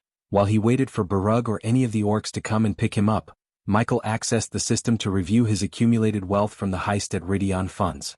The system provided him with a detailed summary. The host has 20 million in gold coins. The rubies, diamonds, and other valuables should be traded to evaluate their value in gold coins, the system informed Michael. From the pile of gleaming gold coins, Michael plucked one and exited the system momentarily. Take a look at this coin, Michael said, presenting the divine gold coin to the three Hydra heads. It sparkled brilliantly under his grasp. Then he retrieved a regular gold coin from the mortal realm.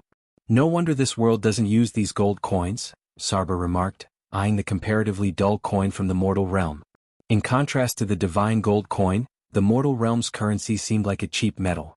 The divine gold coins were forged from pure gold, transcending the quality of any gold in the mortal realm. 20 million gold coins, huh? It wouldn't be worth exchanging them for a mere 800,000 badass points, Michael pondered to himself.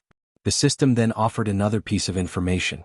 The system has compiled a list of alchemy ingredients needed to reconstruct the host's body to enable cultivation in this realm. The host can spend 2 million badass points to buy the ingredients or choose to acquire them from the realm of gods to save the points, the system stated. I should start by looking for the ingredients in Durin. I'll purchase as many as I can here and the rest I can buy from you, system, Michael informed the AI system. Exiting the system, Michael turned his attention to the approaching carriages in the distance. I hear the carriages approaching, Ghost, Sarba noted. Finally, Michael replied, waiting patiently for the carriages to reach his location. The carriages finally came to a halt near the emergency light, their wooden wheels creaking as they stopped.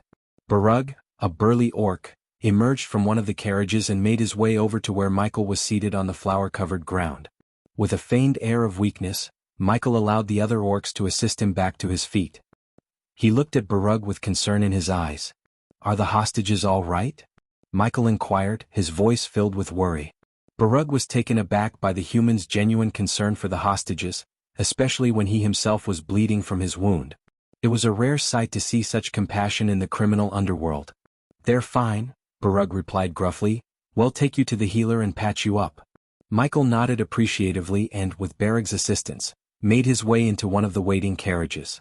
Barug settled into the carriage across from Michael, concern still etched on his rugged features. After a moment he couldn't help but ask, what about Elmer and his gang? Did they say anything that might help us locate their hideout? Michael, still maintaining his facade of vulnerability, furrowed his brows as if deep in thought. He leaned in closer to Barug and lowered his voice conspiratorially. They were talking about killing someone. He paused for dramatic effect, watching Barug's eyes widen with surprise. Inside, Michael couldn't help but snicker at his own manipulation. Barug had no idea that he and Elmer had planned to work together. Killing someone? Barug echoed, clearly taken aback. Michael nodded solemnly. Yes, they mentioned it quite a few times. Barug nodded in understanding, his expression growing graver. We need to bolster our defenses then. If they're planning something like that, we can't afford to be caught off guard. Michael decided to play his final card.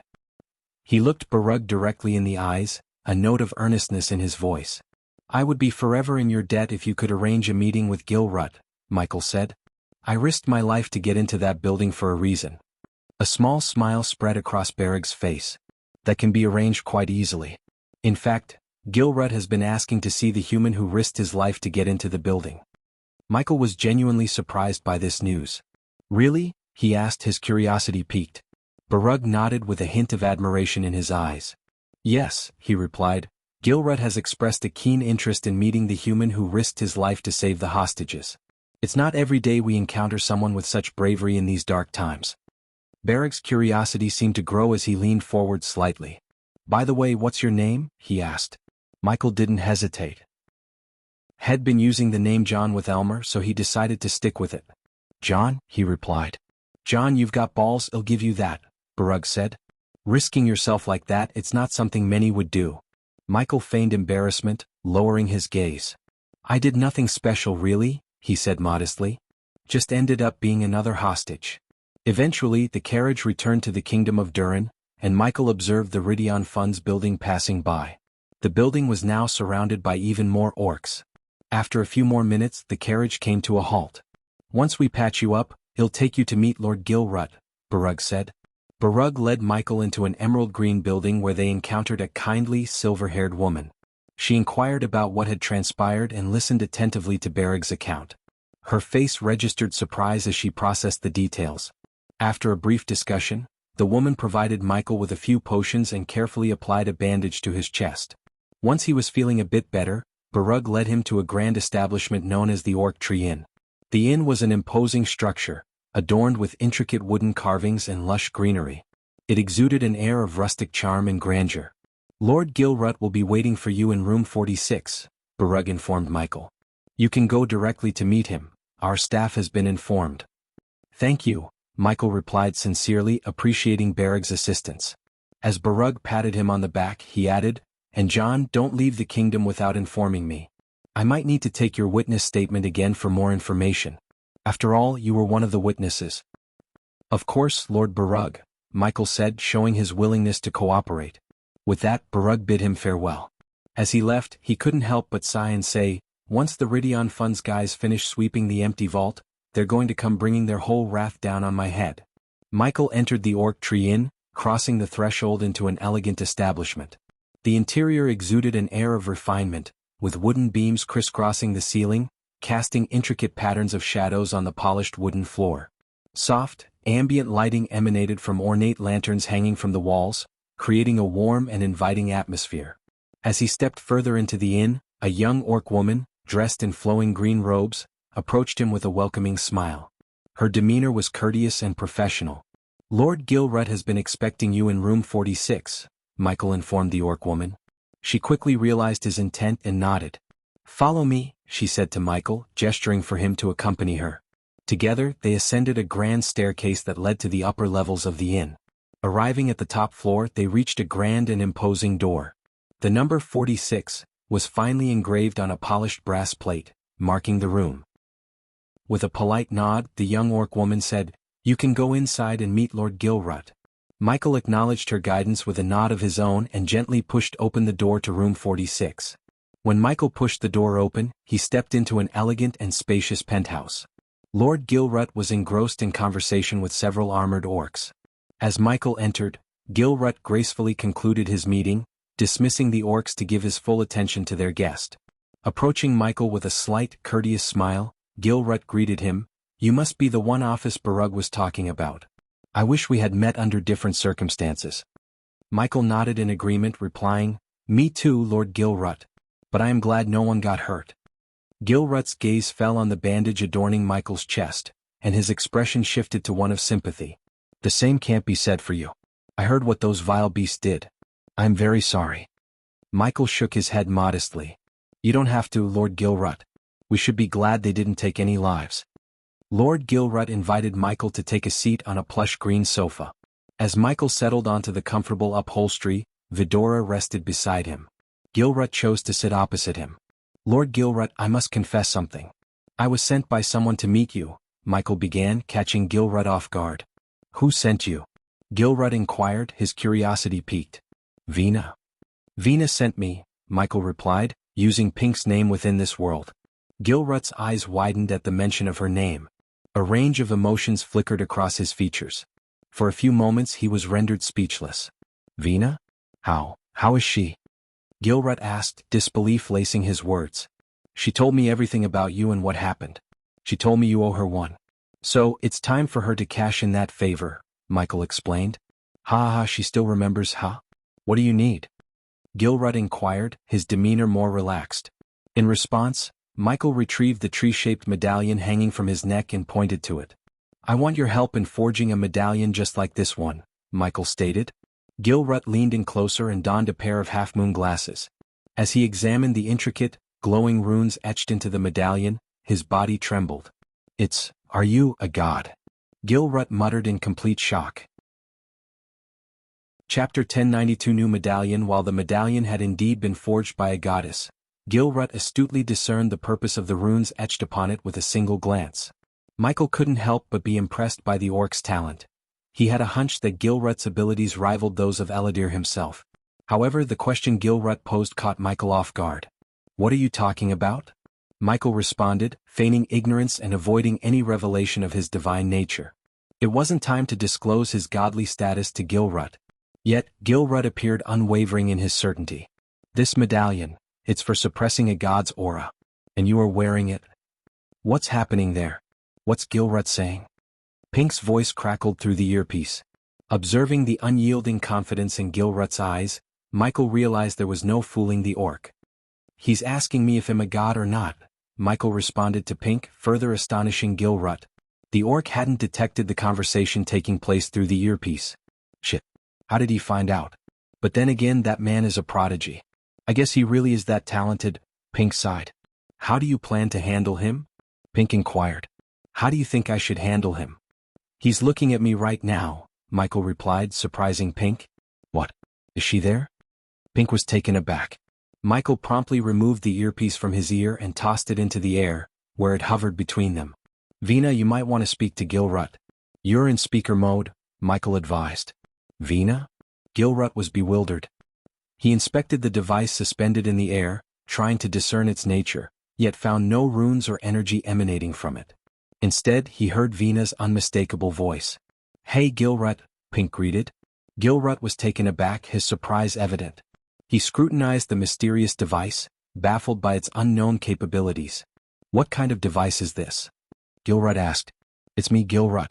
I wish I could meet you in person, but I can't step into Durin, Pink admitted, her laughter tinged with nervousness. Yeah, you should be in a mental asylum. But I can tell you're not there, Gilrut responded, sharing a chuckle. I never expected you to have a god friend, Gilrut remarked, his tone turning serious. We've known each other for years. Trust me when I say this, Gilrut, you should help him out. Don't worry about the Pantheon. Just assist him and no one will know you helped us, Pink implored. Oh. LB/in, this is a big favor, Vina. But I'm indebted to you, so I'll do it, Gilrut conceded with a sigh. He was an orc who loathed owing anyone anything. Therefore, even though aiding a rogue god would imperil his own safety, Gilrut chose to take the risk. Besides, Gilrut had no loved ones left to care about him. Gal had taken the life of the one woman who had loved him. As a result, Gilrut had adopted a reckless attitude towards death. Follow me, Gilrut declared, rising to his feet and taking a deep breath. Following behind Gilrut, Michael observed as the orc reached a set of bookshelves. With a practiced hand, Gilrut selected a particular book from the shelf. As he did so, Michael heard a soft click, and the bookshelf slid open, revealing a concealed door. Secret room in a tavern? Michael quipped with an amused smile. Gilrut turned towards him, a grin on his face. I own this penthouse and nobody in the tavern knows about this room. With curiosity piqued, Michael watched as Gilrut placed his hand on the metallic door. Runes etched into the surface began to glow softly. With a faint hiss, the metal door swung open, revealing a well-lit secret chamber. The room was adorned with various tables, intricate runes adorning the walls, a grand chandelier hanging from the ceiling and more bookshelves. The man who designed and built this building was a friend of mine, Gilrut explained. He didn't include this room in the official plans as a favor to me. Once inside the room, the door sealed shut behind Michael. Vidora remained perched on his shoulder as he leaned against the wall. You can now remove that medallion. This room is guarded against the Pantheon censors, Gilrut explained. Michael obliged, removing the medallion and handing it to Gilrut. The orc placed it carefully on the table before him and began examining the runes using a magnifying glass. So tell me, Vina, what have you been doing since you escaped Durin? Gilrut inquired, trying to maintain conversation with Pink to avoid direct interaction with a god. Just searching for my god friend there, Pink chuckled, not revealing much. Speaking of which, what god is he? Gilrut directed his question at Pink, rather than addressing Michael directly. Why don't you ask him? Pink retorted as Gilrut's curiosity got the better of him. It wasn't every day he could witness a god in his true physical form within his own room. You sure this room will keep my presence hidden from the Pantheon? Michael inquired, seeking reassurance. Yes, Gilrut affirmed. Why do you have a secret room with runes to prevent the Pantheon censors from picking up? Pink probed further. Not everyone is very fond of worshipping Naribo, Vina, Gilrut replied firmly, indicating that this was a matter between him and the orc god Naribo. As far as Michael was concerned, any disputes between them were not his concern. Scare him, Iag whispered to Michael. Since Vidora was disguised as a three-headed serpent, none of the serpents' heads spoke. You really want to know what god I am? Michael inquired, catching Gilrut's attention. Seeing Gilrut's expectant expression, Michael activated the power of darkness. The entire room was plunged into pitch-black darkness. The chandeliers and runes lost their glow, and the room felt suffocated by an oppressive shadow. Gilrut couldn't see a thing. This darkness was unlike anything he had ever experienced. You are the god of darkness. Gilrut finally realized the nature of the god before him. As the darkness slowly faded away, returning the room to its previous state, Gilrut was visibly shocked. He stuttered, You are the god of darkness.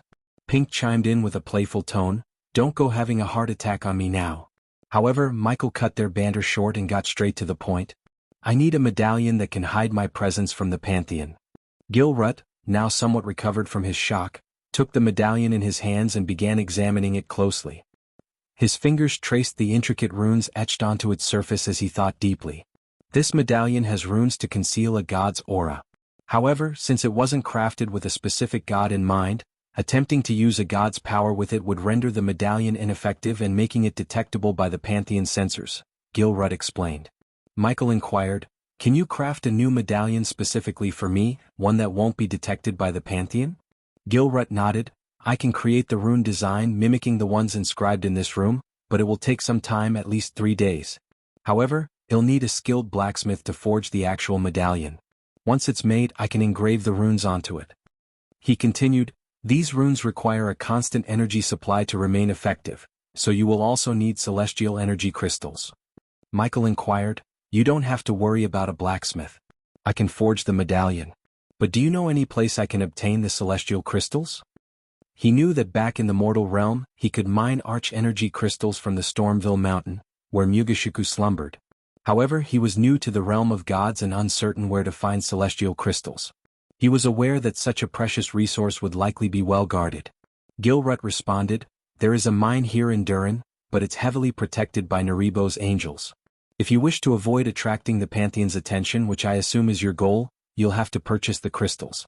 Low-grade crystals can power the runes for a day, mid-grade for a week, and high-grade for at least 3 weeks. Michael nodded, I see. Are these crystals expensive? Gilrut confirmed, Very. But you can purchase them if you have the coins from the Celestial Palace. Its branch is located here in Durin, just a couple of blocks away, Gilrut informed him. Gilrut continued, Since you want to have a medallion for 3 days, you can wait in this room. Afterward, I can provide you with a low-grade crystal. With that, you can leave and purchase more crystals. 3 days swiftly passed by. During that time, Michael had purchased the necessary metals from the system to forge the medallion he desired. In the room, they both worked diligently towards their goals. Gilrut meticulously inscribed tiny, intricate runes onto a glowing, strange metal he had. His expertise in runecraft was undeniable, and he worked with both precision and care.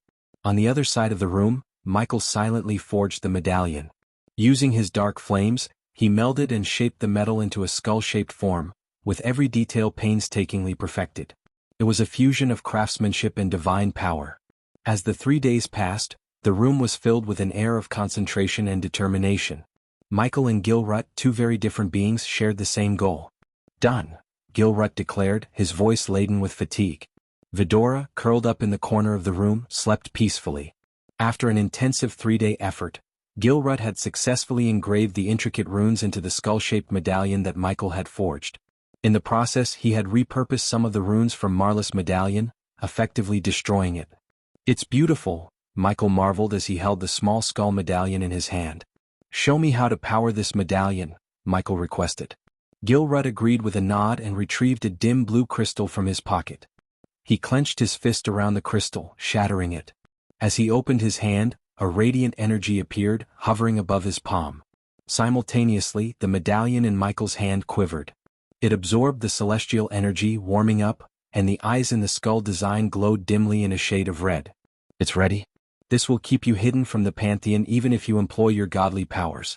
However, remember that it's not a foolproof solution. The Pantheon's detection array for rogue gods is extremely powerful. So, although the medallion will conceal your presence, use your godly powers sparingly, only when absolutely necessary," Gilrut advised Michael. With a firm nod of comprehension and a renewed sense of purpose, Michael hung the medallion around his neck. Taking a deep breath, he prepared to leave the room. "It's time to start cultivating in this world," Michael said before leaving the room. Chapter 1093. Time for a grand heist. With the newly acquired medallion securely hanging from his neck, Michael navigated the bustling streets of Durin. Vidora remained asleep in his room as he blended into the festival crowd. "This harvest festival seems like a big deal," Michael remarked, his gaze wandering over the vibrant celebrations. "Yeah. Every year, the orcs invite people from all kingdoms and worshippers of all gods to celebrate their harvest. Say what you want, the food they serve in the festival is damn delicious," Pink chimed in through the earpiece. The mention of delicious food brought thoughts of his wife, Gaia, to Michael's mind. She was quite the food enthusiast. "I wonder what she's doing," Michael mused to himself as he weaved through the festivities. "Now that you have the medallion, what's our next move?" Pink inquired. "I need to gather some alchemy ingredients to start cultivating in this world," Michael explained. "Then you should head to Eden's Garden. It's right next to the Celestial Palace," Pink suggested. "Right, I'll remember that," Michael mentally noted. "I also need to sell everything I stole from Ridion funds." "I assume selling them in the Celestial Palace is out of the question," Michael asked Pink. "Oh. LB/in. Okay, I've heard rumors about some black market operations in Durin, but I don't know their locations or how to contact them." "I doubt Gilrut does either," Pink admitted. "Officer Barug might be able to help," Michael pondered. Given Barug's position as a law enforcement officer in Durin, he would likely have knowledge of the black market in the kingdom. Obtaining information from him could facilitate the sale of the stolen Ridion funds valuables for gold coins. After all, Michael had no personal use for items such as rubies, diamonds, or artifacts. Although artifacts infused with celestial energy could be absorbed, the artifacts in Ridion funds were merely decorative, favored by the wealthy for their aesthetic appeal. "Aren't you excited about us being together again?" Pink asked, seeking Michael's thoughts on their reunion. "I am," Michael affirmed, his smile evident in his voice. "However, we both know the rules of this world are different. If we mess up on Earth, we'll end up in jail. But if we mess up here, we'll be killed or worse," Michael cautioned Pink, tempering her enthusiasm. I know. But still, killing gods has a nice ring to it. I just miss being paid though," Pink lamented, a tinge of disappointment audible in her voice. "I'm working on that," Michael assured her, raising Pink's curiosity. "I assume you're not going to tell me?" Pink guessed, accustomed to Ghost's penchant for secrecy. "Yep," Michael replied simply. Amidst the lively celebration of the Orc Harvest Festival, with stalls offering delectable treats and vibrant performances taking place on the streets, Michael skillfully navigated through the cheerful crowd. The revelry was infectious, and the rich sense of exotic foods filled the air. As he continued his journey, he soon arrived at an awe-inspiring sight. A colossal white marble building, the Celestial Palace, rose before him, its grandeur and opulence drawing the gaze of all who passed by. Its majestic architecture, adorned with intricate carvings of gods and celestial beings, towered over the surrounding structures, exuding an air of divine authority. Beside the Celestial Palace stood another imposing building, one shaped like a giant leaf, Eden's Garden. The structure appeared to be an architectural wonder, a testament to the orcs' craftsmanship and their reverence for the natural world.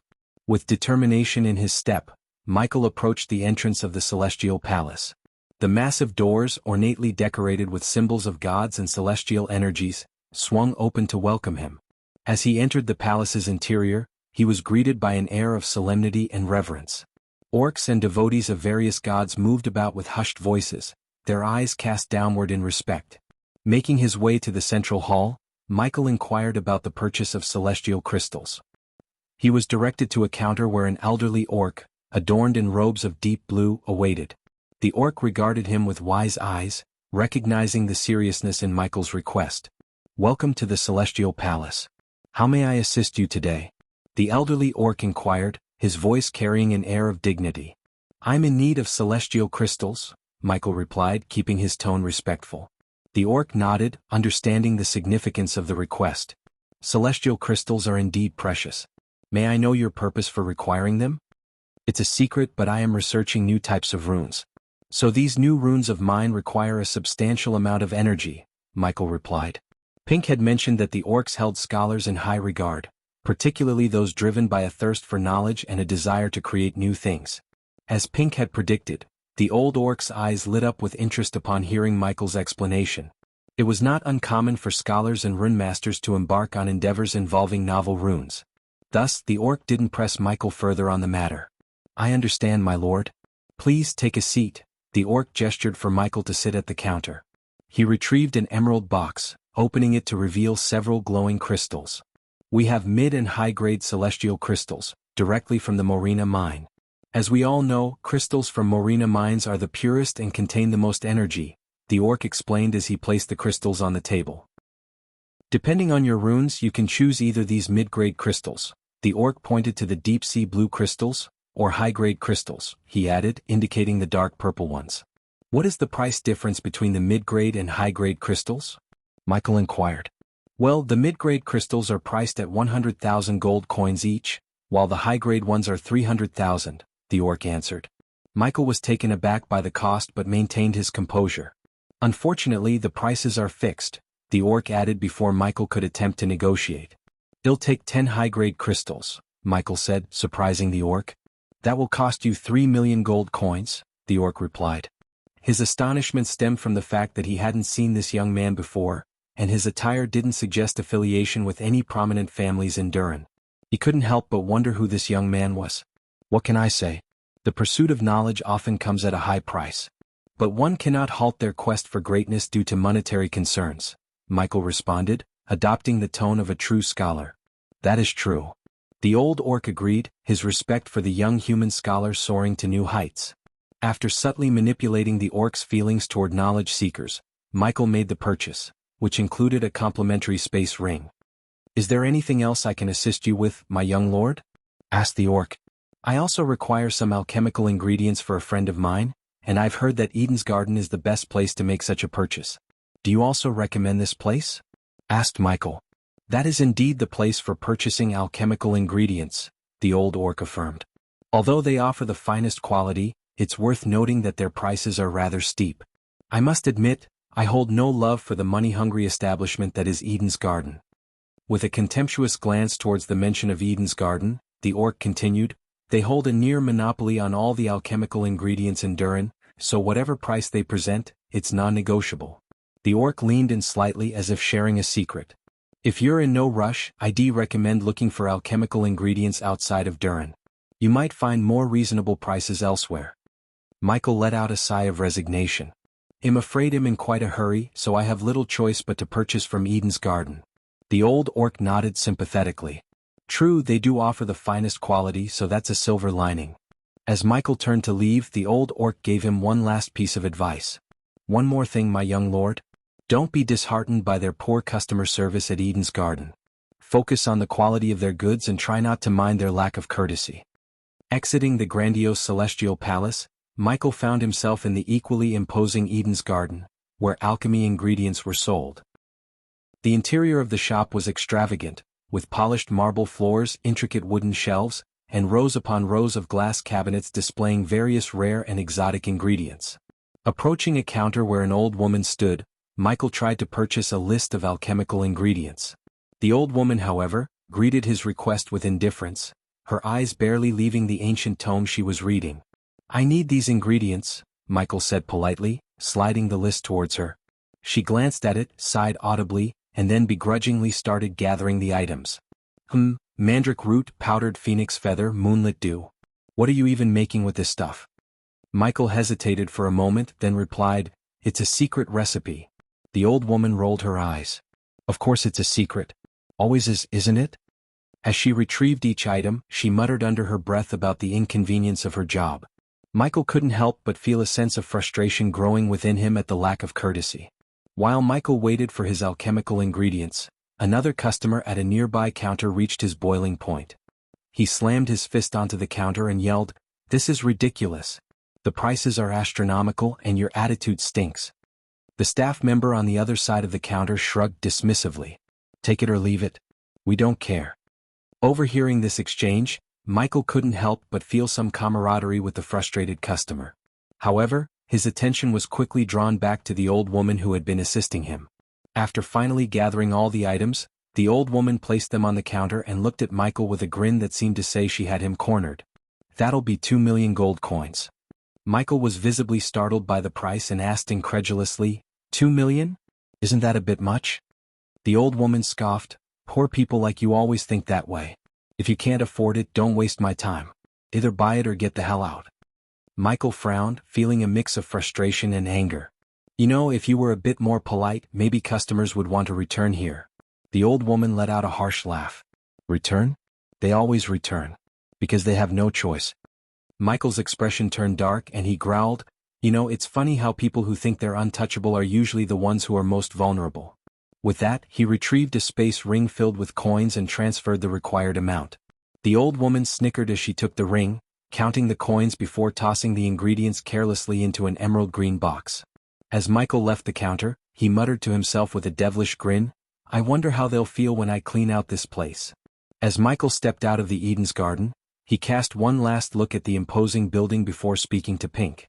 "Hey Pink, I think it's about time we contact Elmer. I've got a new target in mind for our next heist," Michael said. Pink's voice buzzed with excitement. "Finally, some action. But please tell me it's not the Celestial Palace."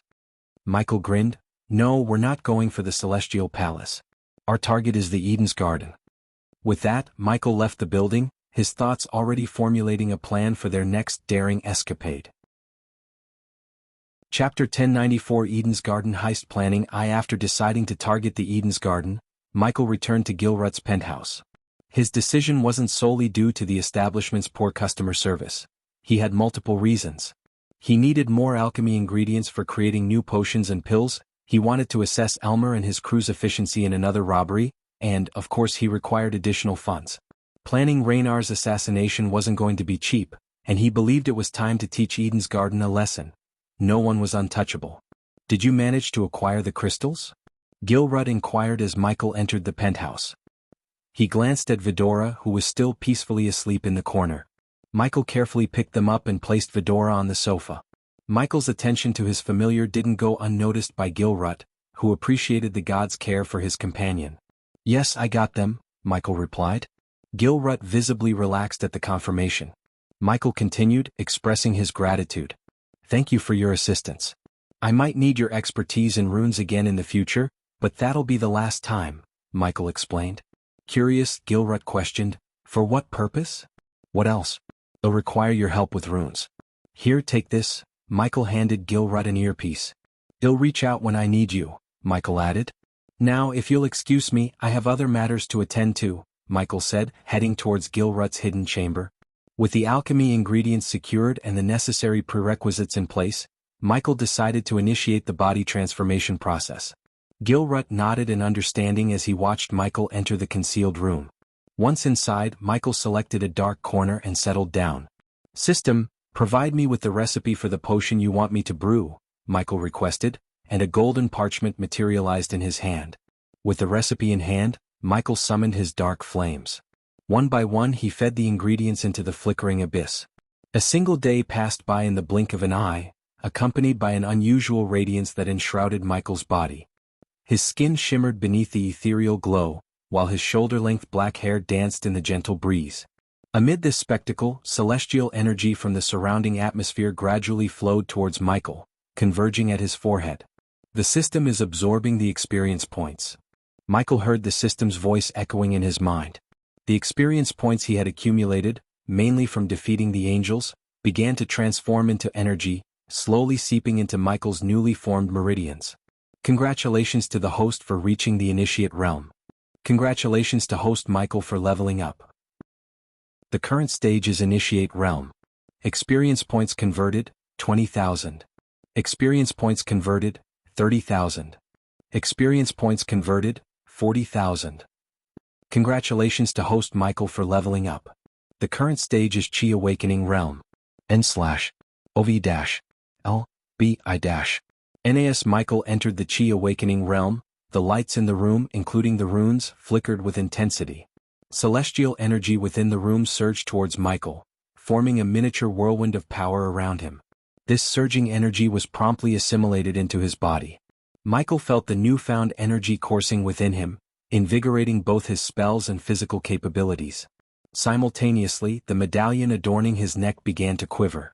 Sensing the medallion's warmth on his neck, Michael flicked his wrist, summoning a purple celestial crystal into his palm. With a clenched fist, he reduced the crystal to a fine powder, which was promptly absorbed by the medallion. The Chi Awakening stage has enhanced the energy absorption rate from the Energy Devourer. The system's voice notified Michael. Slowly he opened his eyes, finding Vidora perched on a nearby table, gazing at him with curious eyes. "You're finally awake," Sarba remarked. "And this better be the last time you leave us hanging with nothing to do," Ayag added, slightly irritated, addressing Michael. Deep within a bamboo forest, an unconventional village had taken root, constructed entirely from bamboo stalks. Upon first glance, one might have expected to find rustic villagers or humble farmers inhabiting the quaint village. However, the reality was quite different. Burly orcs clad in formidable armor and wielding an array of weapons prowled through the village's pathways. This secluded settlement was the secret lair of the Vilnius gang. Inside the central house, situated at the heart of the bamboo village, a small and cozy room served as the stage for the current drama. Elmer, the elven gang leader whom Michael had encountered during their heist at the Ridion Funds, stood before an imposing orc with a long black beard adorned with gleaming gold chains. The orc was seated across a finely crafted mahogany table. Elmer maintained his composure while addressing the orc. "You've seen my judgment at work, Vilnius. When's the last time I steered us wrong? You're well aware of my value. It's the reason you keep me, an elf, as a gang leader, and grant me my own crew," Elmer reasoned. Vilnius, the notorious leader of the Vilnius gang, reclined in his throne-like chair, scrutinizing Elmer with a measured gaze. "Yes, your value is undeniable," Vilnius admitted. "But even your worth has its boundaries, my friend. The fact that you unilaterally committed us to hand over 35% of our loot without consulting me is a misstep I cannot simply overlook." Elmer defended his actions earnestly, explaining the circumstances. "The runes proved to be far more powerful than we initially anticipated, Vilnius. Moreover, Gilrut was taking an agonizingly long time to do his part. Had it not been for the humans' intervention, Officer Barug would have caught us. Trust me, Vilnius, he's no ordinary man. He single-handedly breached the vault using sheer brute force, and there's something about him that unsettles me. I am obviously docking your share in the score. Be grateful I don't fuck you up for what you did. But since you are telling me that working with this John is more profitable to us than killing him, I want to meet him," Vilnius said to Elmer. "Fencing the artifacts and valuables you took from the Ridion Funds is going to be a pain in the ass, and you know it? This is precisely why I advised against targeting the Ridion Funds," Vilnius grumbled. "I still managed to pull it off with the dumbest crew," Elmer quipped, rolling his eyes. "Share the news with your dumb crew that they won't be receiving their cut due to their leader's generosity," Vilnius retorted coldly. Elmer harbored a glimmer of hope that his decision to partner with John would yield significant dividends in the future, as he had just relinquished a substantial portion of their haul. "Now set up a meeting with this John. I want to meet him face to face," Vilnius demanded, ending the discussion. However, an abrupt interruption occurred when a panicked orc hastily entered the room.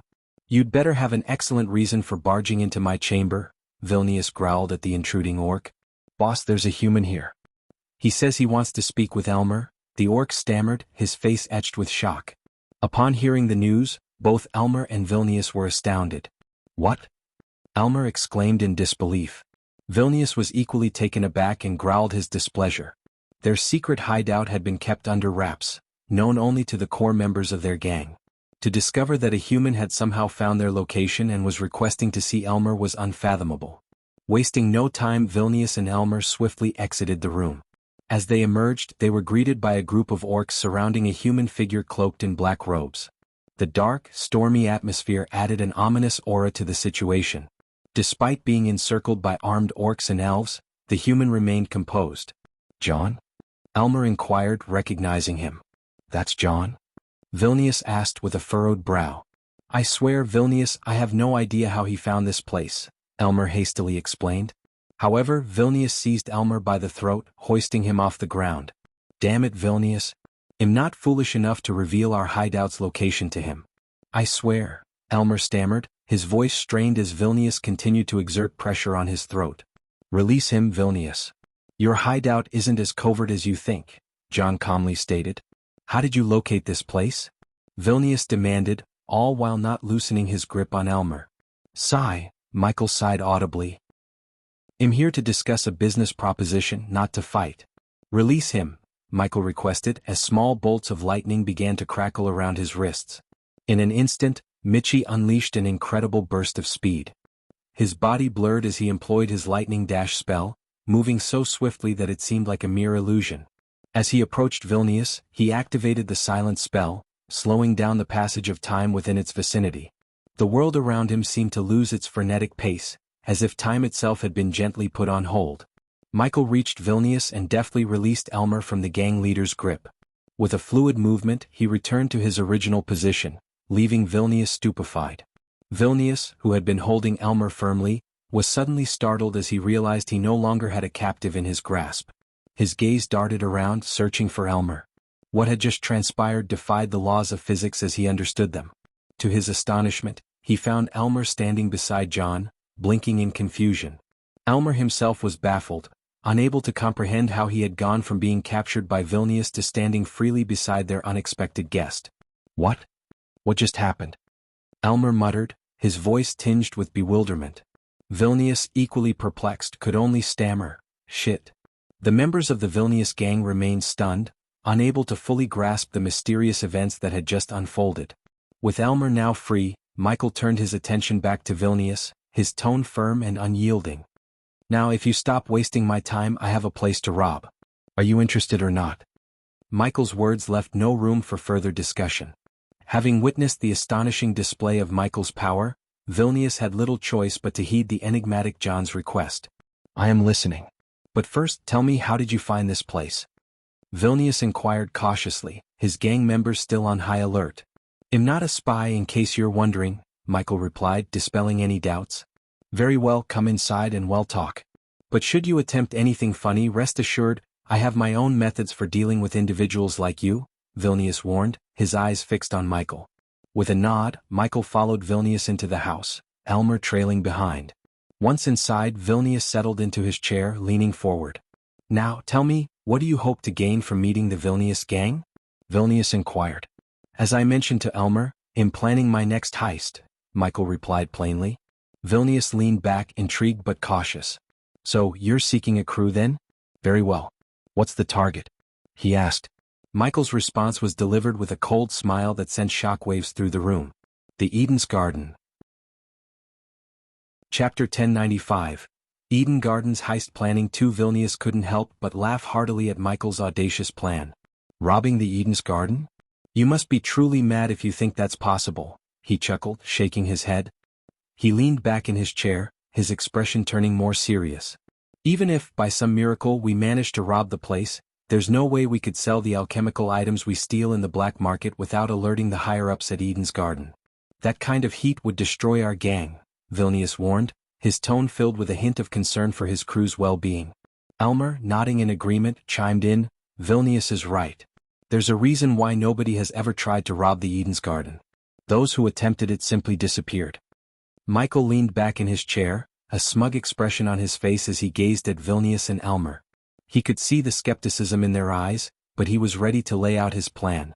"You really think I don't know that?" Michael replied with a chuckle, enjoying the suspense he was building. Elmer raised an eyebrow, his curiosity piqued. Selling raw alchemical goods in the black market would indeed alert the higher-ups and bring down the heat on us, Michael continued. But what if I told you we wouldn't be selling raw goods? Elmer leaned in, intrigued. What do you mean? He asked.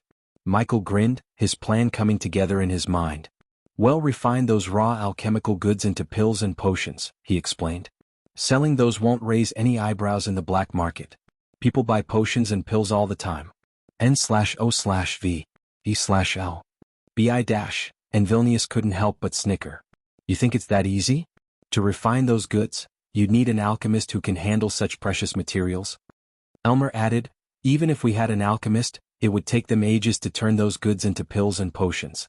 Meanwhile, the Eden Garden security would locate us. Vilnius couldn't resist a hearty laugh at the audacity of Michael's proposal. John, you really have a wild imagination if you think we can pull off something like that without getting ourselves killed. He then turned his mocking gaze towards Elmer.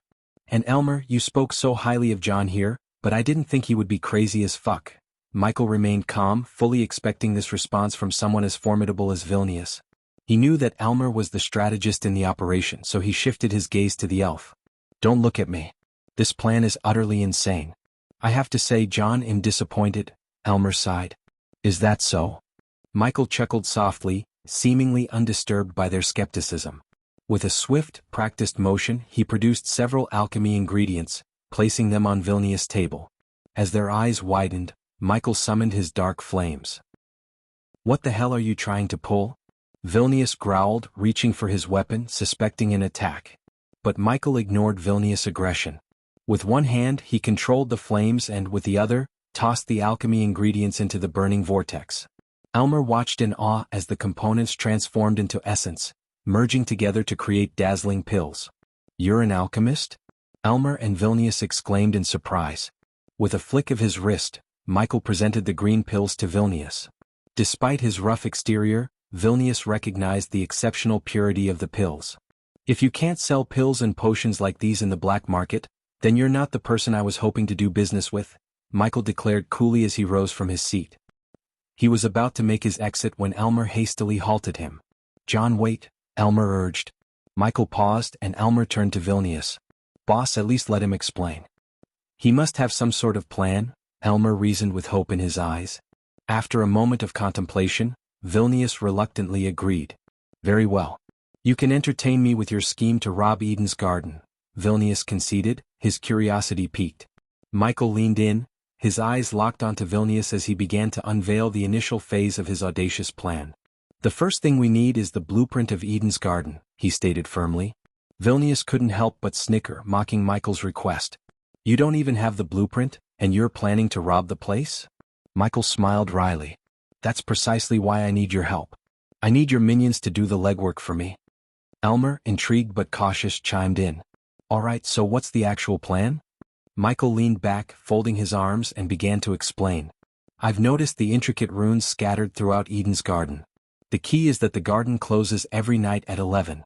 There are no guards because they rely on various protective runes. Elmer's curiosity grew. So, how do we break the runes? Are you a rune master too? Michael shook his head.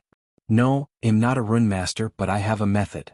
Michael continued with his explanation, his tone confident and calculated.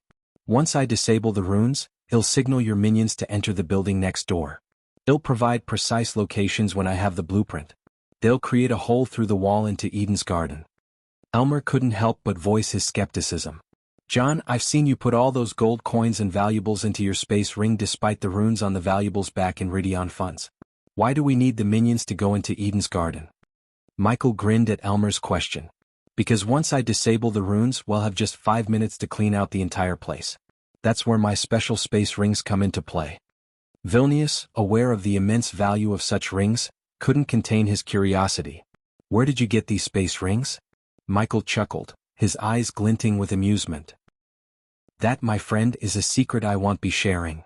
Elmer frowned but motioned for Michael to continue with the plan. Michael nodded. Each of your crew members will use the space rings to clean out the place within 5 minutes. Then they'll escape through the same hole they entered. He turned his attention to Vilnius. Your role will be arranging a safe place for me to refine the pills and potions. Once that's done, you'll focus on selling them in the black market. Vilnius, still not entirely convinced, continued to voice his concerns. There are variables in this plan. How can you be sure you can break the runes? And 5 minutes to clean out the entire place is a tall order. Michael remained composed. I'll handle the heavy lifting when it comes to the runes. Your focus should be on selling the pills and potions. Vilnius stroked his beard, his mind calculating the risks and rewards. All right, but how much of a cut are you expecting from this heist? Michael smiled, revealing a hint of his true intentions. Consider this heist a test of how your gang operates under my leadership. They'll take a modest 30% cut this time. But from the next heist onwards, it could be 50% or more. Vilnius was taken aback by the steep increase in Michael's demand. He tried to play his own cards. What if I were to tell the authorities about your plan to rob Eden's garden? Michael's response was chillingly simple. Then you will die. Suddenly Vilnius felt a sharp sting in his neck. He gasped, feeling weak, and fell from his chair. Elmer, startled by the sudden turn of events, rushed forward. What happened? Vilnius, gasping for air, continued to cough up white foam from his mouth. Elmer, his eyes wide with shock, was frozen in place, his hand reaching for the guards. I wouldn't do that if I were you, Michael said calmly, producing a colorless liquid from his robe. I poisoned your boss because I don't appreciate his excessive questioning and attempts at blackmail. I don't react well to blackmail, Michael explained with an eerie composure as he walked over to Vilnius' chair and settled into it. Elmer, still in a state of disbelief, could only stare in stunned silence. Vilnius continued to cough up white foam, his face turning pale as Michael spoke with an unsettling calmness. If Vilnius doesn't take the antidote, Michael began, he will die. Elmer, his voice trembling, finally managed to speak. What kind of poison is this? Michael leaned forward, his eyes locked on Elmer's. A unique kind, he replied, pointing at the colorless liquid on the table. This is the antidote, but it will only suppress the poison for a week. After that, the poison will act up again and Vilnius will need to take the antidote once more. A wicked chuckle escaped Michael's lips as he continued, and only I can brew this antidote, which means I own Vilnius now. He leaned back in his chair, his tone casual but menacing. Of course, Elmer, you can doubt me and refuse to give Vilnius the antidote, thinking I'm lying. You can let him die. Elmer realized the dangerous game they were now playing. He hesitated for a moment before saying, You're playing a dangerous game, John. Michael shrugged carelessly, a devilish grin tugging at his lips. You can be my knights in this game or just mere pawns I'll crush under my feet. Elmer hesitated, torn between the precarious choices before him. Vilnius mumbled something unintelligible as he began to close his eyes, the poison taking its toll on him. Michael chuckled coldly, his patience waning. Time is running out, he reminded them. With a steely resolve, he continued, From the moment I stepped into your territory, you became my gang. Elmer clenched his fists, torn by the weight of the decision he was about to make. Finally, he grabbed the antidote and poured it into Vilnius' mouth. Slowly, Vilnius stopped coughing up white foam and began to breathe normally again. As Vilnius rose back to his feet, he cursed Michael vehemently, his hand instinctively reaching for his sword. Before he could draw it, Michael snapped his fingers and Vilnius roared in agony as he fell to the ground. Michael placed his foot on Vilnius' chest and leaned down, his voice dripping with cold determination. I own you now, bitch. Chapter 1096. The Underworld of Realm of Gods. Chapter 1096. The Underworld of Realm of Gods. Michael cracked his neck as he reclined on Vilnius' throne, propping his legs casually on the table. His eyes remained fixed on Vilnius, who was slowly regaining his composure. What did you do? Vilnius inquired, his voice tinged with suspicion. Michael chose not to reveal the exact nature of his actions, maintaining an air of enigmatic authority. He held the power of the blood tonic over Vilnius, a secret he intended to safeguard. In the aftermath of the pain Vilnius had just experienced, Michael could effortlessly incapacitate or even kill him with a mere snap, thanks to the nanites coursing through his victim's veins. Given Vilnius' current chi awakening realm, he was no match for Michael's power, even without resorting to his godly abilities. Surprisingly, Michael's eyes of darkness still revealed a yellow aura around Elmer, signifying that Elmer possessed greater strength than Vilnius himself. Now, unless you'd like to meet your demise prematurely, I'd advise you to remain silent and do as I say, Michael commanded coldly, exerting his newfound control. Vilnius hesitated, his muscles tensing as he considered taking a step forward. But the memory of the excruciating pain he had just endured held him back.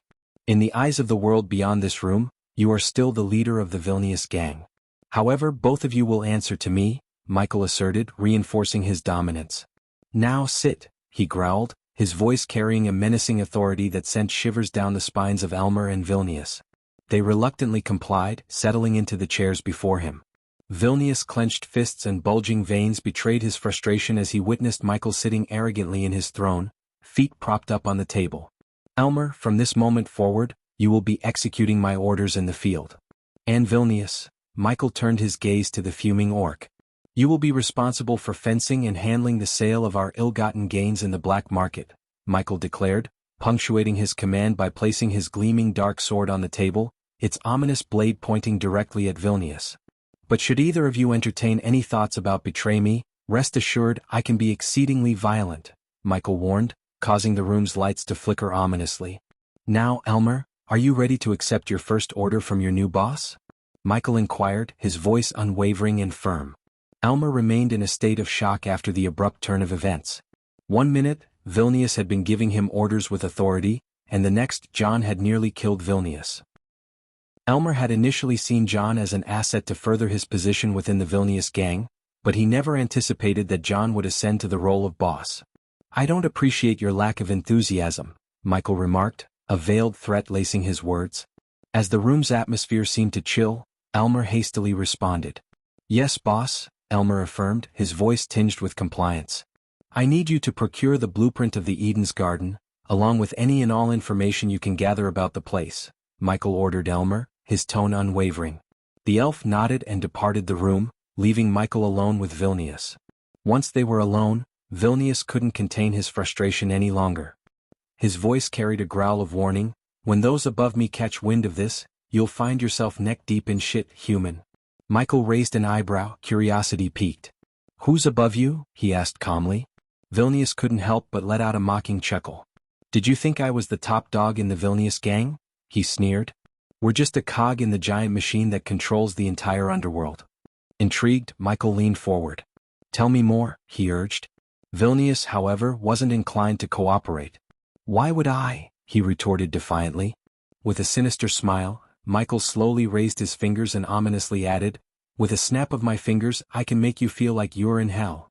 Vilnius vividly remembered the excruciating pain he had just experienced, but before he could respond, Michael snapped his fingers once again, subjecting Vilnius to intense agony. Vilnius could only mumble, no more, as the pain overwhelmed him. As Vilnius gasped for air, the intensity of the pain gradually waned. Michael, his curiosity unabated, leaned in closer. Tell me more about what you meant, he demanded. Vilnius, still shaken by the excruciating ordeal, began to speak in a hoarse whisper, revealing secrets he had guarded closely. The Vilnius gang. It's just a small piece in the grand design of the underworld that worships God Agra. Michael's mind raced as he recalled the vicious bandits who had met their demise at his hands, all of them fervent Agra worshippers. He also remembered the intense battle against the angel of God Agra. This revelation hinted at something far more expansive and sinister. The underworld, Vilnius continued, it's under the dominion of God Agra and his malevolent influence. My gang, we're merely a minuscule cog in the intricate machinery of darkness. Intrigued, Michael pressed on, can you tell me how many such gangs exist in the underworld under the influence of God Agra? Vilnius winced, the memory of recent agony still fresh. I don't know the exact number, he admitted, but I know there exist countless factions all devoted to Agra. Michael pondered the ramifications of this revelation. The underworld, controlled by a god and countless factions each with its own dark agenda, presented an intricate and dangerous landscape. It was a chilling reminder of the scope of the forces Michael was entangled with and the daunting challenges he would face in the days to come. So, you didn't mess with me, you messed with the most ruthless and evil god in the entire realm of gods. Agra is someone even the Pantheon doesn't dare cross paths with. So, enjoy whatever days you have left, human, Vilnius growled, his voice dripping with a mix of menace and warning. But Michael, still seated casually on Vilnius' throne, merely chuckled in response. My dear boy, trust me when I say this. I've heard about stronger enemies countless times. It's like a cycle in my life. I go somewhere, end up facing a stronger foe and eventually defeat them. Then I move on and the cycle repeats, he said coldly, his demeanor unflinching. Vilnius was taken aback by the absence of fear in John's eyes. But you don't have to worry about Agra or his angels. As your boss, I will take care of my minions. Just do what I say and you will be fine, Michael said dismissively, waving his hand as if brushing off Vilnius' threats. You don't understand, Vilnius retorted. The moment we finish a heist, we need to offer a large chunk of our spoils to the underworld. If we fail, they will send the executioners. Once they arrive here, you are done for, he added with a cold grin. Michael leaned back further in the throne and regarded Vilnius coolly. What do you think will happen when they come here? He asked. Vilnius didn't hesitate in his response. What else? They will kill you, he stated matter-of-factly. What do you think they would do to you? Michael's voice remained cold and calculating. Put you back in the throne you lost to me? I know how the underworld works far better than you, he continued, emphasizing his vast experience. His reputation as the #1 hitman on Earth had led him to deal with the underworld and gangsters extensively, granting him unique insights. When they see you've lost your position, they'll consider you weak and unfit to lead this gang, Michael stated bluntly, his eyes locked onto Vilnius. We both know that weakness doesn't survive in this line of business. So, can you at least comprehend that they will either kill you or force you to work under a new boss, probably Elmer? A sly grin crept across his face as he spoke. Michael couldn't help but notice the flicker of insecurity in Vilnius' eyes, and he knew he had found the key to controlling the orc's stubborn ego. You see, Vilnius, Michael began with a hint of amusement, imagine a scenario where you're no longer the big boss. Picture yourself taking orders from someone who was once your subordinate, a mere minion. He paused, allowing the idea to sink in. Vilnius' face twisted with disdain at the mere thought of working under Elmer, someone he had been accustomed to bossing around. His ego, as Michael had anticipated, flared with resistance. And not just any minion, Michael continued, his voice dripping with calculated cunning, but one who has proven himself capable of leading this gang to heights you couldn't reach. He leaned in, locking eyes with Vilnius, pressing the advantage. Can you imagine the humiliation, Vilnius? The shame of bowing your head to someone who once bowed to you? Michael's words hung in the air, expertly exploiting Vilnius' ego and feelings, knowing that the orc would loathe the very idea of being subordinate to Elmer. It was a testament to Michael's strategic mind, his ability to manipulate those around him to achieve his goals. Michael maintained his cunning smile as he continued to play on Vilnius' ego and fear of humiliation. Think about it, Vilnius, he said in a low, persuasive tone. Working under a new boss allows you to maintain the illusion of power. You can still boss around your minions, making them think you're in control. But more importantly, Michael leaned in closer, his voice almost a whisper. Under my leadership, you'll still be Elmer's boss outside this room. Vilnius' brow furrowed as he considered the proposition. Michael's words made sense, and the idea of retaining some semblance of authority appealed to his ego. I don't want to expose myself to the light, Michael continued, his tone conspiratorial. I prefer to work from the shadows. But, Vilnius, if the executioners come and you spill the truth, they won't just demote you. They'll strip you of everything and make you work under a minion. Vilnius' growl revealed his inner turmoil.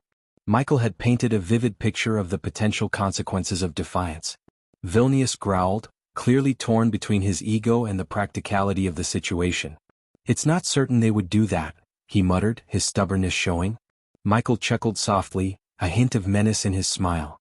Are you willing to take that chance, Vilnius? Because I assure you, I won't hesitate to expose your little secret to the world if you don't play by my rules.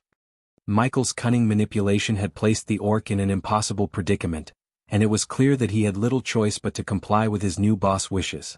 But don't worry about the executioners or Agra himself. I will take care of them. As my minion, you do what I say. Michael leaned back on the throne, emphasizing his newfound authority. It seems like you got me by the balls, John, said Vilnius. Boss, Michael corrected Vilnius, his tone unyielding. Inside this room you address me as boss, Michael reiterated, his voice carrying a cold authority. It seems like you got me by the balls, boss, Vilnius reluctantly repeated, recognizing the shift in power. Nov, 1B/1N, that's good. Now go tell your minions to rest and eat well. We will hit the Eden's Garden day after tomorrow, Michael said calmly, startling Vilnius. Are you crazy? Boss, Vilnius corrected himself quickly, trying to adapt to Michael's audacious plan. You want us to hit one of the most protected places in the whole of Durin, yet you're only giving us 1 day to prepare, Vilnius growled. It's me who does the planning, Vilnius. I don't do failing, Michael stated firmly, emphasizing his confidence in the scheme. The next chapter will start with heist planning. Stick with me because the upcoming chapters will be a thrilling ride. Chapter 1097. The Spy Game has started. Chapter 1097. The Spy Game has started. After departing from the secret hideout of the Vilnius gang, Elmer mounted his white-maned horse and made his way straight toward Durin. To conceal his identity, he shrouded his face beneath a hood and added a fake beard on top for good measure. Durin was currently engrossed in its harvest festivals, and the orc guards stationed at the city gates were not overly diligent in scrutinizing every incoming visitor. With this advantage, Elmer passed through the gates unobstructed. N-O/V//L-B/1 nonce inside the city, he steered his horse in the direction of a peaceful park situated on the eastern side of Durin. As Elmer dismounted his horse and made his way into the park, he couldn't help but overhear the hushed conversations of the city's citizens. It seemed the recent Ridion Funds heist and the exploits of the Vilnius gang were the hot topics of discussion. Did you hear about that heist at Ridion Funds? They say the Vilnius gang pulled it off. Unbelievable. How did they manage to break into such a well-guarded place? The security there must be incompetent. You'd think the guards would be better trained. This is an embarrassment to the city. Elmer continued to listen to the disgruntled chatter as he strolled deeper into the park, keeping his true identity and purpose well hidden. Elmer eventually reached the park, finding it to be a serene and tranquil place, a stark contrast to the turmoil of the city. The park was adorned with a picturesque pond at its center, where ducks glided gracefully on its glassy surface. A majestic tree with pink leaves stood tall nearby, casting a gentle shade over the area. Several benches, weathered by time but still sturdy, were scattered around the pond. It was under one of these benches that Elmer had tied his steed, making sure it was secure before he walked towards another bench, nestled comfortably in the shade of the pink-leaved tree. Seating himself, he took a moment to observe the park's beauty, the serene ambience allowing him to clear his thoughts and prepare for the task at hand. As Elmer sat by the pond, watching the ducks glide gracefully, another cloaked figure quietly settled on a bench behind him. Like Elmer, this figure concealed their identity with a hood, but their attire was a striking pink, blending harmoniously with the hues of the leaves and the tree.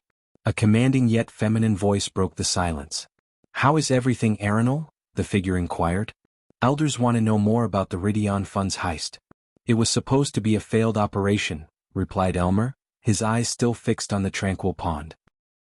"Things went way south," he added, both of them looking in opposite directions, maintaining the facade of two ordinary parkgoers enjoying the peaceful ambience. The park was bustling with people, and the constant murmur of voices made it an ideal location for their clandestine conversation. No one could eavesdrop unless they ventured uncomfortably close. "By the gods, Arenal, the underworld is going to grow stronger with the treasure you seized. What in the world happened?"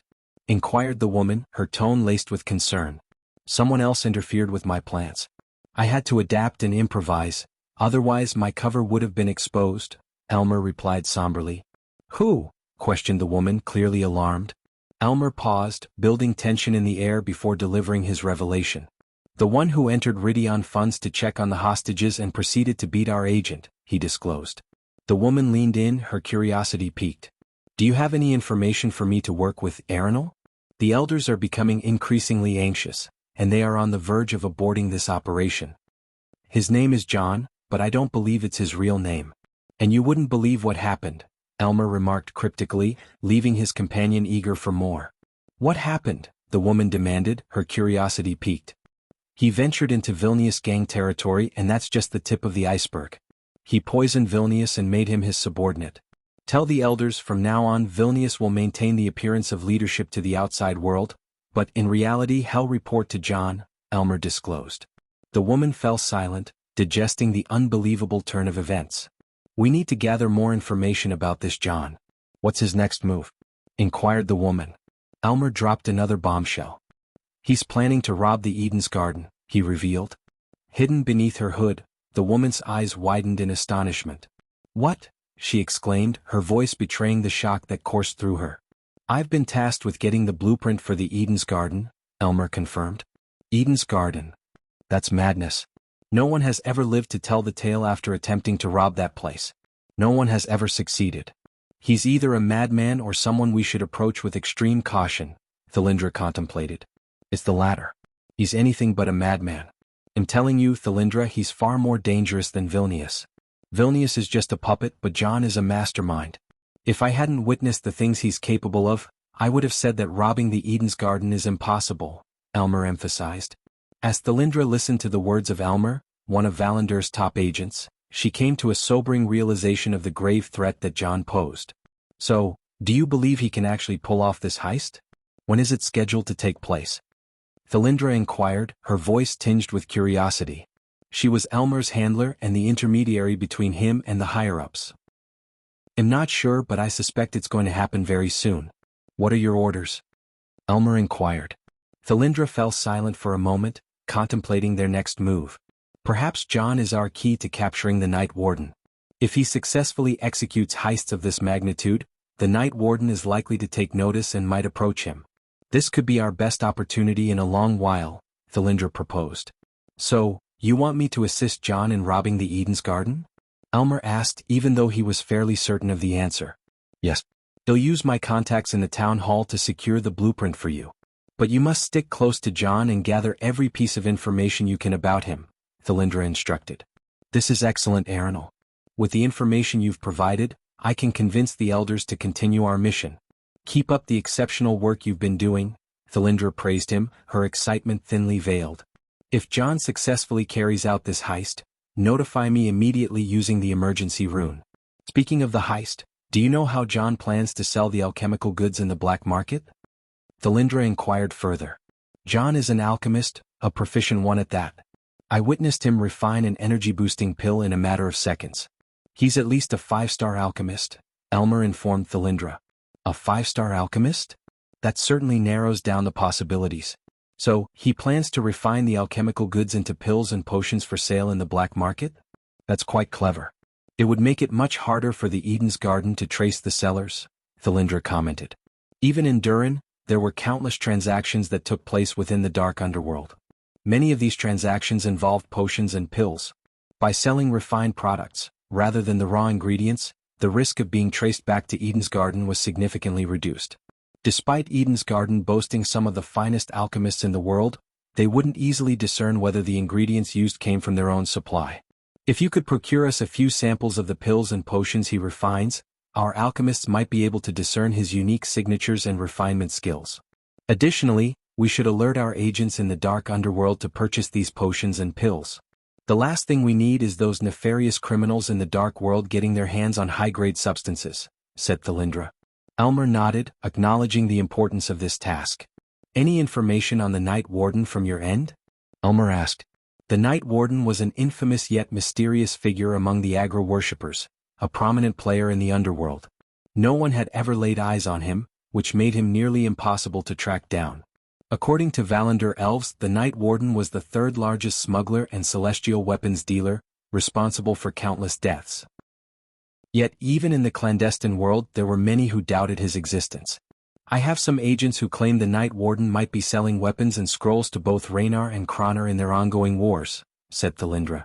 Elmer let out a heavy sigh. Makes sense. Two gods locked in battle, and every arms dealer in the world would vie for a contract to supply them with everything they need. War is, unfortunately, good for business.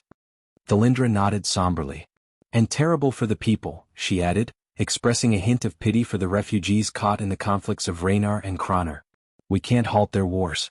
Only the Pantheon has the power to do that. But the least we can do is eliminate scum like the Night Warden, Thalindra remarked. Elmer agreed. As you said, John might be our means of reaching him. All right, Elmer. Keep me informed. Stay here for an hour and then proceed to the town hall. I'll have my people procure the blueprint you require. Be cautious, Elmer, Thalindra advised, her concern evident in her voice. Elmer let out a soft chuckle. My dear handler, you know I've been at this for decades. I know how to keep myself from meeting an untimely end. Thalindra smiled faintly, acknowledging his experience. You're a skilled spy, Elmer, but never forget that in our line of work, there's always someone better. With that, Thalindra rose from the bench and said, Keep a close watch on John, before walking away. At that moment, Elmer had embarked on a dangerous cat-and-mouse game with Michael, unaware of the formidable adversary he was facing. However, Elmer had thrived in the shadowy world for decades, always at the peak of his craft. Hence, Only time would determine who would emerge victorious in this high-stakes contest. Night Warden, I will catch you, Elmer muttered under his breath. You're tuning in to the Han Lee's Wuxia Chronicles YouTube channel. We're so grateful for your support, and don't forget to subscribe to join us on this incredible journey through captivating stories. Your generosity through donations truly makes a world of difference, as it's the primary source of revenue that allows me to expand and enhance this channel for you. Thank you from the bottom of my heart for being a part of this adventure.